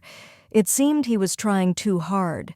She had always thought that talk of the wild nature of the royal family of that state was a thing of the past, but now she could not understand what was going on with this prince, what was going on in his head. It would seem that a man should be ashamed of his barbaric past, but this fool on the contrary is proud of it. He openly extols the fact that his ancestors were wild and merciless. It feels like time has turned back, like they are going back to their roots. This could be a problem. However, the decision was made to keep these people close and try to win them over. But if this prince suddenly decides to enter the central political arena, they will only face evil looks and mistrust. Not everyone is ready to accept him with his barbaric heritage. However, among the inhabitants of that state, there are now almost no people left who hate the people of the empire. Times are changing, and the boundaries between peoples are becoming increasingly blurred. However, if it so happens that such a person becomes the next ruler, the situation may become more complicated. The king is clearly worried that in the eyes of the world, his state will again appear as a gathering of savages. As far as Rosica knew, the king had originally had 18 children, princes and princesses, but eventually they were all killed by himself, leaving only one heir. Here's how you can expand each paragraph while maintaining the original plot and context. The butler, noticing that she was hesitating, asked her again if she meant that the royal family had other children besides the prince and princess. The duke, in response, confirmed this without hesitation. The king of Rowita was known for his strict position on morality and honor. He did not forgive anyone whose actions could weaken the authority of the palace. The image of the royal family was the most important value for him. Because of this, he went to extreme measures and took the lives of his own children, believing that their savage nature and unstable behavior threatened the authority of the family. This decision was dictated by his desire to maintain the prestige of the royal power. In this situation, Rosica thought that perhaps they should reconsider their actions and change their approach to solving the problem. This could be the key to successfully overcoming the crisis. The Duke was pleased with her thought and in some way hoped that it meant that he would no longer have to utter such cruel words and phrases as he had spoken to the princess. This relief was visible on his face. But Rosica looked at him and, not understanding what he meant, said that he would have to increase his efforts to seduce her. Her words left the Duke puzzled, because she was not going to back down. The Duke was taken aback by her answer. He quickly noticed that she was speaking of strategy, but he couldn't figure out how exactly that should affect his actions. He had expected a different approach, but her words left him stumped. She replied that this was precisely why he should be even closer to the princess. After all, her goal was to make him act decisively and be more decisive in his actions. This clearly eluded the Duke. The girl insistently advised him to go immediately and invite the princess for a walk in the garden, but the Duke, it seemed, was not quite ready for this. For some reason, he did not want to follow her instructions. Rosica, not understanding his resistance, insistently ordered him to go faster. She was puzzled by his refusal because for her it was an obvious step. She could not understand why he was so reluctant to agree. The Duke, feeling that the situation was getting out of control, asked for at least a minute to calm down a little mentally. This was his attempt to collect his thoughts before meeting the princess again. However, the girl, who had already decided everything for him, slammed the door, not giving him a second to think. The Duke, sighing, went to carry out her order. This was the moment when he realized that he could not stop her determination. As they hid in the bushes, the butler, clearly unsure of their actions, asked again if they really should follow this plan. He was not sure if this was the right way, but he continued to follow the instructions. The lady replied that the situation reminded her of a small child who is afraid to go into the water. He stands on the shore but does not dare to take a step. She was ready to move forward, not paying attention to her fears. Now they were moving forward despite the danger, and Rosica told them to duck so they wouldn't be seen. This was an important part of her plan, and she knew their success depended on every little step. The butler, watching them, remarked that they really did look good together. It was a strange but at the same time obvious observation. They were like two parts of a whole despite all the complications. Rosica, noticing his gaze, stopped and agreed with his words. However, her face expressed something strange. It was misunderstanding or perhaps slight displeasure, but she did not reveal it. The Duke asked Rosica to tell him what exactly had changed in her plans. He could not understand what she had in mind and did not know what to do. He tried to understand what was behind her decision. Rosica explained that they needed Ravita, but without Haroma at the helm. She believed that the situation required changes, but at the same time she understood that the plan should not include people who could ruin everything. The Duke was the heir to the throne, but Rosica told him that if he made a mistake, his father would immediately turn against him. It turned out to be not as difficult as he thought. He just had to be careful. The Duke was interested in what she wanted to do next, and Rosica replied that she had an interesting idea, but in order to implement it, he had to get closer to the princess, understand her better, and find a common language. During a walk with the Duke, the princess noticed that he was talking as if he was ready to give her something important. This did not go unnoticed by her, and she immediately realized that the matter was not without a secret and a significant gift. The Duke realized that the princess had taken his words in this way, and he confirmed that he really did want to convey something special to her. He was ready to carry out his plan, although his feelings remained mixed. When the girl saw what the Duke was actually going to give her, she was shocked. She saw a smile on his face that did not promise anything good, as if there was some kind of mystery hidden behind it. It was a national treasure of Ravita which had been obtained during the previous suppression of the rebels and sent to Archduke Rexid. But the girl could not understand why he had decided to return it. The Duke explained that he had no intention of simply returning the treasure, but wanted to give her a gift. His words sounded doubtful, as if he did not fully understand how to present it. However, he could not express his intentions directly. He hesitated, not knowing how to continue. Rosica felt that he would still decide to say that it was a gift for her, and even hang the necklace around her neck. But in the end, the Duke said he was simply returning her treasure and threw the necklace into her arms. He could not hide his uncertainty, and his actions seemed strange and clumsy to her. The girl was a little surprised but grateful. She did not expect to receive this treasure again and said that her father would be happy with such a gift. She noted that this event was unexpected for her. Rosica and the butlers were very disappointed. The Duke had failed in his plan again. But Rosica hoped that at least he could add a few words, a prepared phrase to make everything more convincing. The Duke turned to the princess. His face clearly agitated, his voice a little shaky. He remarked that he wanted to ask her something important. It all seemed strange and awkward. He thought for a moment and, choosing his words, dared to ask if her father was a thief. The question was very unusual, and it caused surprise and confusion in the princess. The girl did not experience the terrible feeling that she could have experienced, but she was still slightly stunned.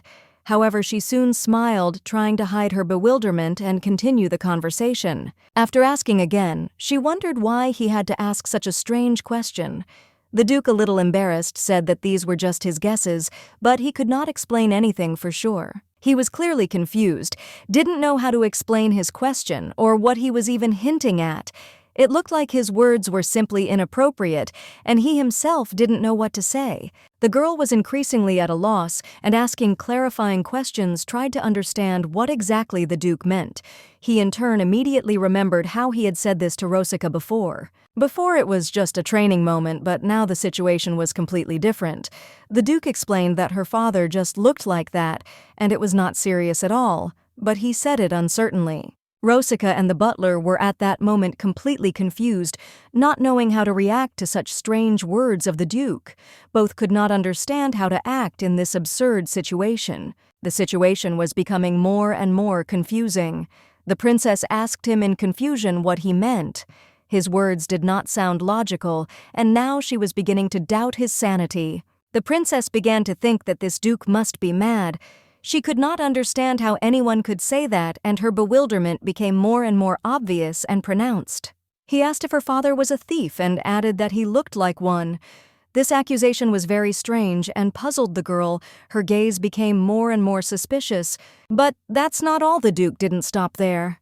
He recommended the princess to drink some water, as if that could somehow improve her condition or ease her doubts about his strange words. He tried calling her a flower, but that seemed to confuse her even more. Then he said that maybe she ate too much and that could be a problem. He seemed out of place in that too. The Duke had never met anyone who ate so much and was worried that she would have indigestion. He urged her to drink some water, hoping that it would help the situation. The girl was furious. He had clearly gone mad, but suddenly Princess Rosica intervened in the conversation, offering her version of what was happening, and this calmed her down a little. Princess Rosica remarked that perhaps her mood had been spoiled by the Duke's strange words during the meal. She was prepared to accept the explanation that everything had happened because of him.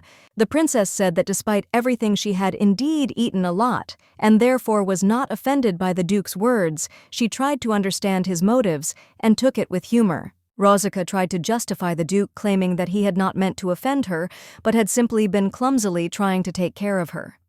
The princess, hearing this, felt relieved and calmed down. The princess thanked Rosica for her understanding and support. She felt that Rosica was not just trying to justify the Duke, but really understood his intentions and helped her not to worry. The princess noticed that Rosica had a really great stance and praised her for it. Rosica in turn thanked her and asked her to show her how to shoot a bow correctly. The girl happily agreed immediately, taking the bow in her hands and demonstrating her skills. She was not one of those who were afraid to show her strength and confidence, and this was noticeable to everyone. Rosica started by saying that her relationship with the prince was not very good, but she apologized if she was wrong about something. This was her way of showing her sincerity and willingness to improve. The princess asked again if Rosica meant Haroma and clarified that their relationship was not that bad. It was just that the prince was too rude to treat her like royalty. Rosica expressed her desire to apologize for what happened, explaining that she and the Duke do not have the best relationship. According to her, she could not have acted differently since it was not her decision. Often there is no common opinion between them, and this situation is no exception. However, the princess always seemed to be quick to hit the nail on the head, expressing her opinion on any issue. Rosica was absolutely delighted and asked to be given a chance to try, her eyes shining with curiosity as she waited for the princess to agree to her request. The princess didn't object, agreeing to let her try, but Rosica didn't try at all, and the result was far from what she expected. She missed the mark and shrugged, not too upset. She noticed that it wasn't that easy, but the princess replied that she had just picked up a bow too, and for her first time her result was incredibly good. It felt like a small victory for her. Rosica admitted that during the purge of the rebels, they talked about she herself would have liked to join the army to help fight those who stood against the kingdom. The rebels were those who had not yet recognized the authority of the kingdom and had joined the empire, trying to side with the opponents. These people were especially dangerous. She was sure that her brother Raven would mercilessly blame the rebels for what happened without thinking about the reasons for their actions, because for him, punishment was important, not analysis of the situation. Despite the rebellion, Rosica believed that it was possible to understand the people who organized it. After all, it is not easy to become an intellectual when you have lived your whole life as a savage and suddenly have to change your way of life. Rosica thought that the slow re-education of such people was the kingdom's responsibility, and the princess of course agreed with her point of view, sharing the opinion on the importance of this process. Rosica honestly admitted that she thinks that Ravita would rule much better if she became the queen, as she has all the qualities to be worthy of this role. However, the reality was much harsher. To become a queen, you need to have not only a dream, but also the ability to manage as well as the ability to make difficult decisions in any situation. There are people who were destined to sit on a throne from birth, and even if that throne is not right for them, they are obliged to fulfill their destiny despite all circumstances.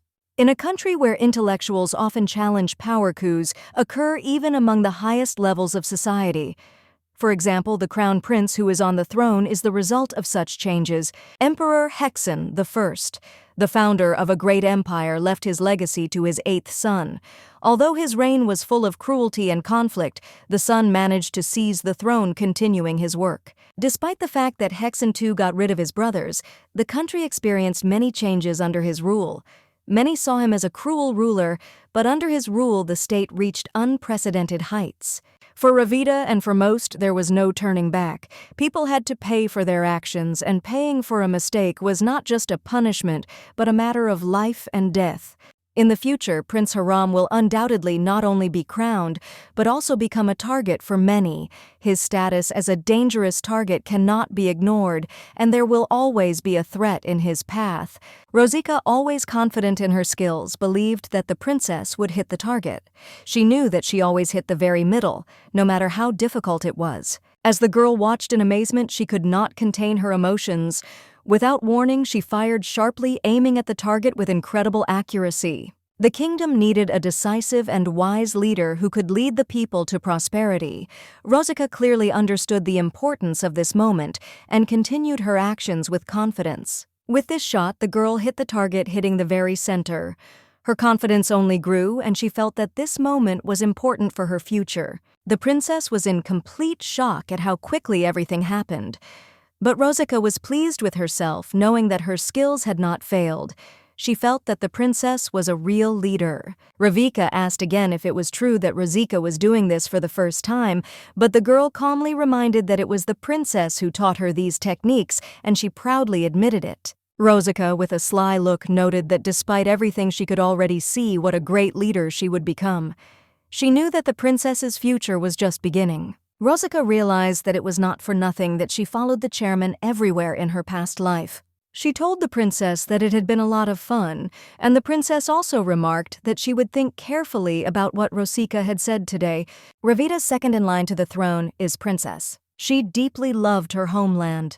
It was clear that she was ready to take responsibility for it, and there was only one problem: she had no thirst for power. But this was fixable. If there's one thing Rosik is a professional at motivating people now, all that's left is to make sure that while the royal family is still in their palace, a situation occurs that would cause the prince to lose his father's support. Rexid needed a strong, high-quality ally to strengthen his position and gain recognition in the imperial palace. This was a key step in his plans, and allies were more important than ever. He did not want Ravit, who was subservient to a cruel prince. Rosika, knowing that he did not need such allies, decided that it was best to start with a provocation to bring everything to light. A walk through the corridors led her to a maid who stood there bursting into tears. Rosika was puzzled, not understanding what could have happened to cause such a reaction. The maid looked confused, and Rosika couldn't understand what had happened. Many thoughts flashed through her head, but she couldn't find an answer to this question, looking at her exhausted face. And at that moment, Rosika heard the sharp cry of the prince, who was angry and shouting that the girl had completely lost her mind. The cry was filled with rage, and her attention immediately switched to the situation. He didn't mince words, and when he saw Rosika, he became even more frightened. His reaction was so unexpected that Rosika felt the tension in the air immediately become palpable. Rosika, without losing her composure, approached the maid and asked what had happened. She could not understand what had made the girl cry and look so worried. The maids always taught her how to behave with nobles, especially princes, and she probably decided that there was no need to go into further explanations, but her silence only made the situation worse. Perhaps she thought that if she started explaining, it would only complicate everything and make the situation even more confusing. The maid tried to hide her worries, but Rosika noticed her hesitation. Finally, the maid replied that nothing had happened. Rosika, not satisfied with this answer, said that she needed to talk to the prince alone, and the maid could go. The maid was so taken aback that she asked her mistress if she was mistaken. She had not expected that Rosika was so determined to talk to the prince. Rosika, looking at her carefully, asked if any of their servants had really behaved unworthily, breaking tact with His Highness. This worried her. The prince, holding back his anger, noted that despite the maid's mistakes, she had fulfilled her duties, and he forgave her. His words were clear and confident, which immediately relieved some of the tension. Rosika also apologized and added that she would train the maids herself in the future, but for now the maid could go. She would decide for herself what to do with this situation without interfering in other people's affairs. All this happened because the lady came here with the intention of talking to the prince alone, not wanting to involve anyone in their conversation. Her decision was absolutely clear. The maid, not knowing what to do, tried to persuade Rosika to give up her plan, but Rosika was firm in her decision and suggested that she go with her if she was so worried. Rosika smiled, appreciating that this maid was much more intelligent and loyal than she had expected. This behavior made her look at her with new respect. The lady was interested in the girl's name, and she answered with a smile that her name was Layla. This name apparently did not surprise the lady, who listened to her attentively. Layla, turning to the lady, suggested that if she wished to speak with His Highness, it would be better to postpone the conversation until the moment when the Duke was nearby, as this would be more appropriate. The lady nodded, agreeing with Layla's opinion. She noted that if nothing significant had really happened in this room, there was nothing to worry about, and they could continue. She suggested that Layla go inside without any fear, because if everything is calm, she can go in and continue the conversation. This decision seemed quite logical and correct. The prince, noticing how Layla was behaving in his room, could not help but ask what was so important. She wanted to say he was surprised by her determination and actions. Rosika chuckled and noted that it would be a bit awkward if someone noticed them. She was already getting annoyed that she had to use formalities when communicating with the prince when she could be more frank. The prince was completely confused and could not understand what she meant.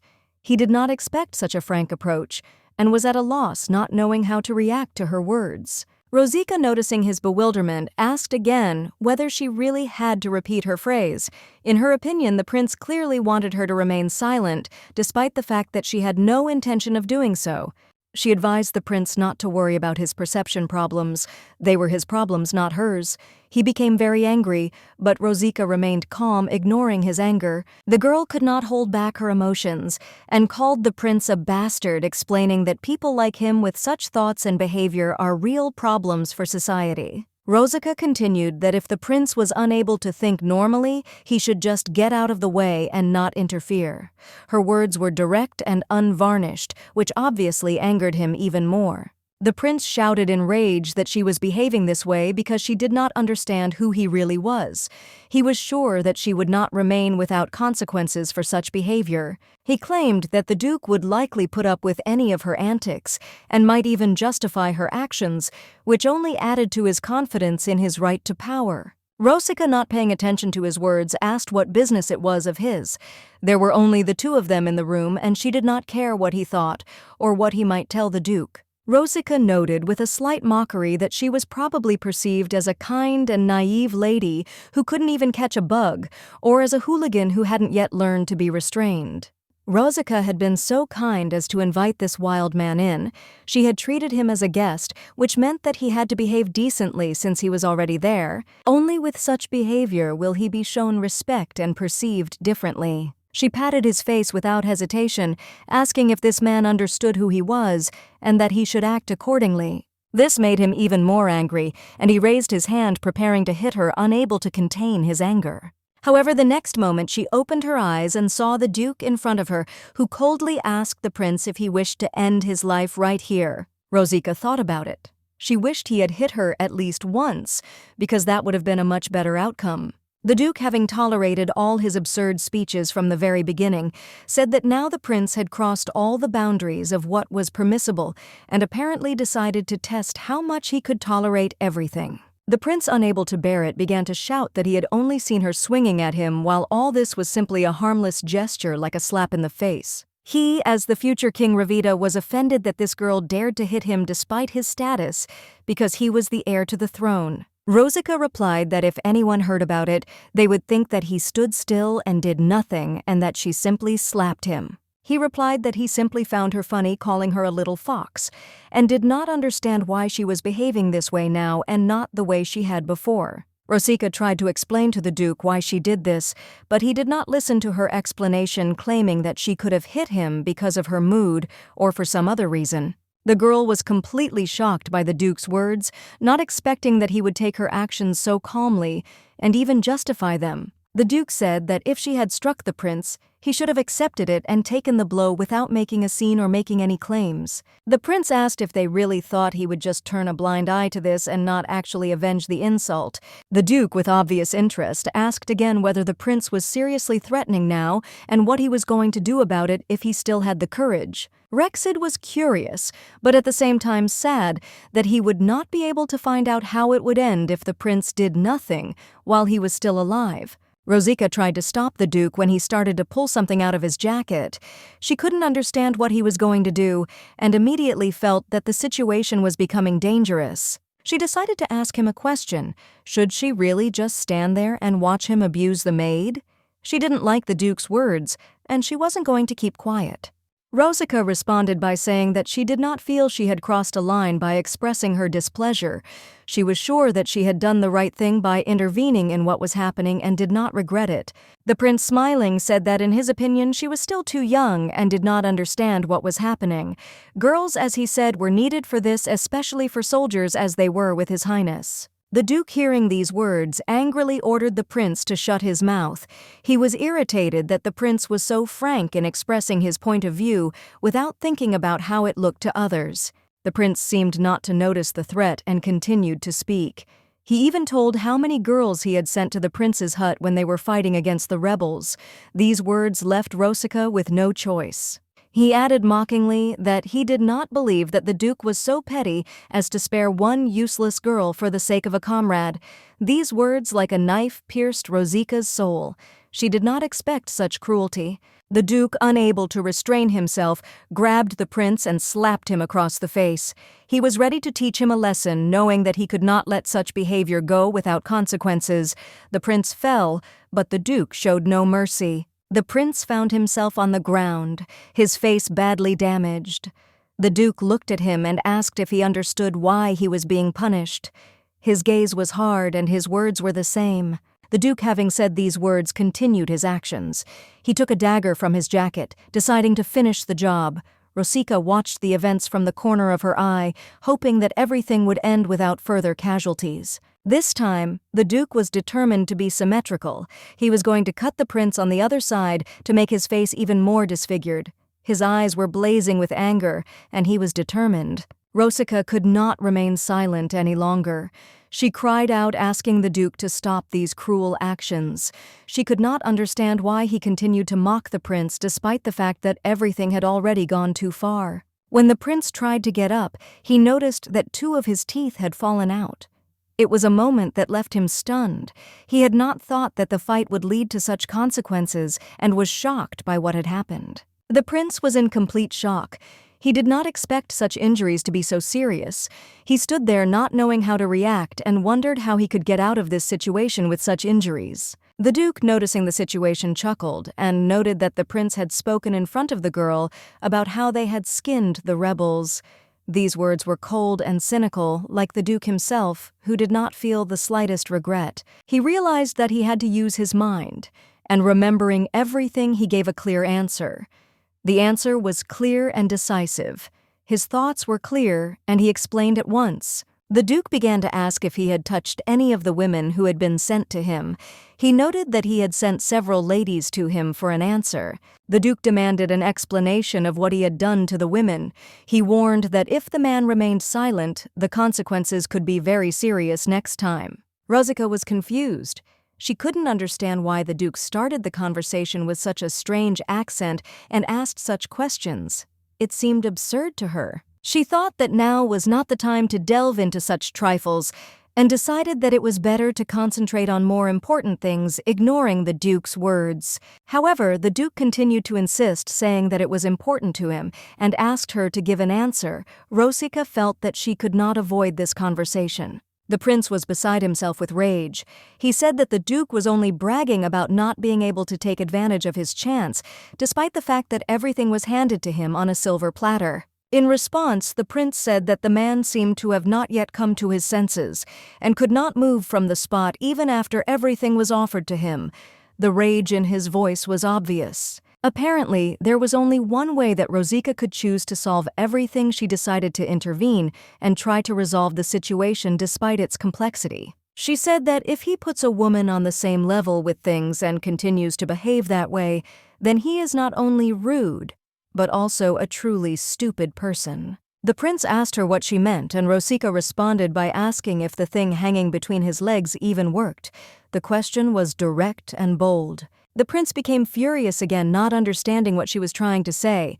He asked what she meant by that question, still trying to figure out her intentions. Rosica explained that men like him who can only talk have one thing in common: they are powerless, unable to fulfill their responsibilities, and looking for excuses. She called him a piece of trash who, despite his insignificance, tries to show off as if he has something incredible, which in fact he does not.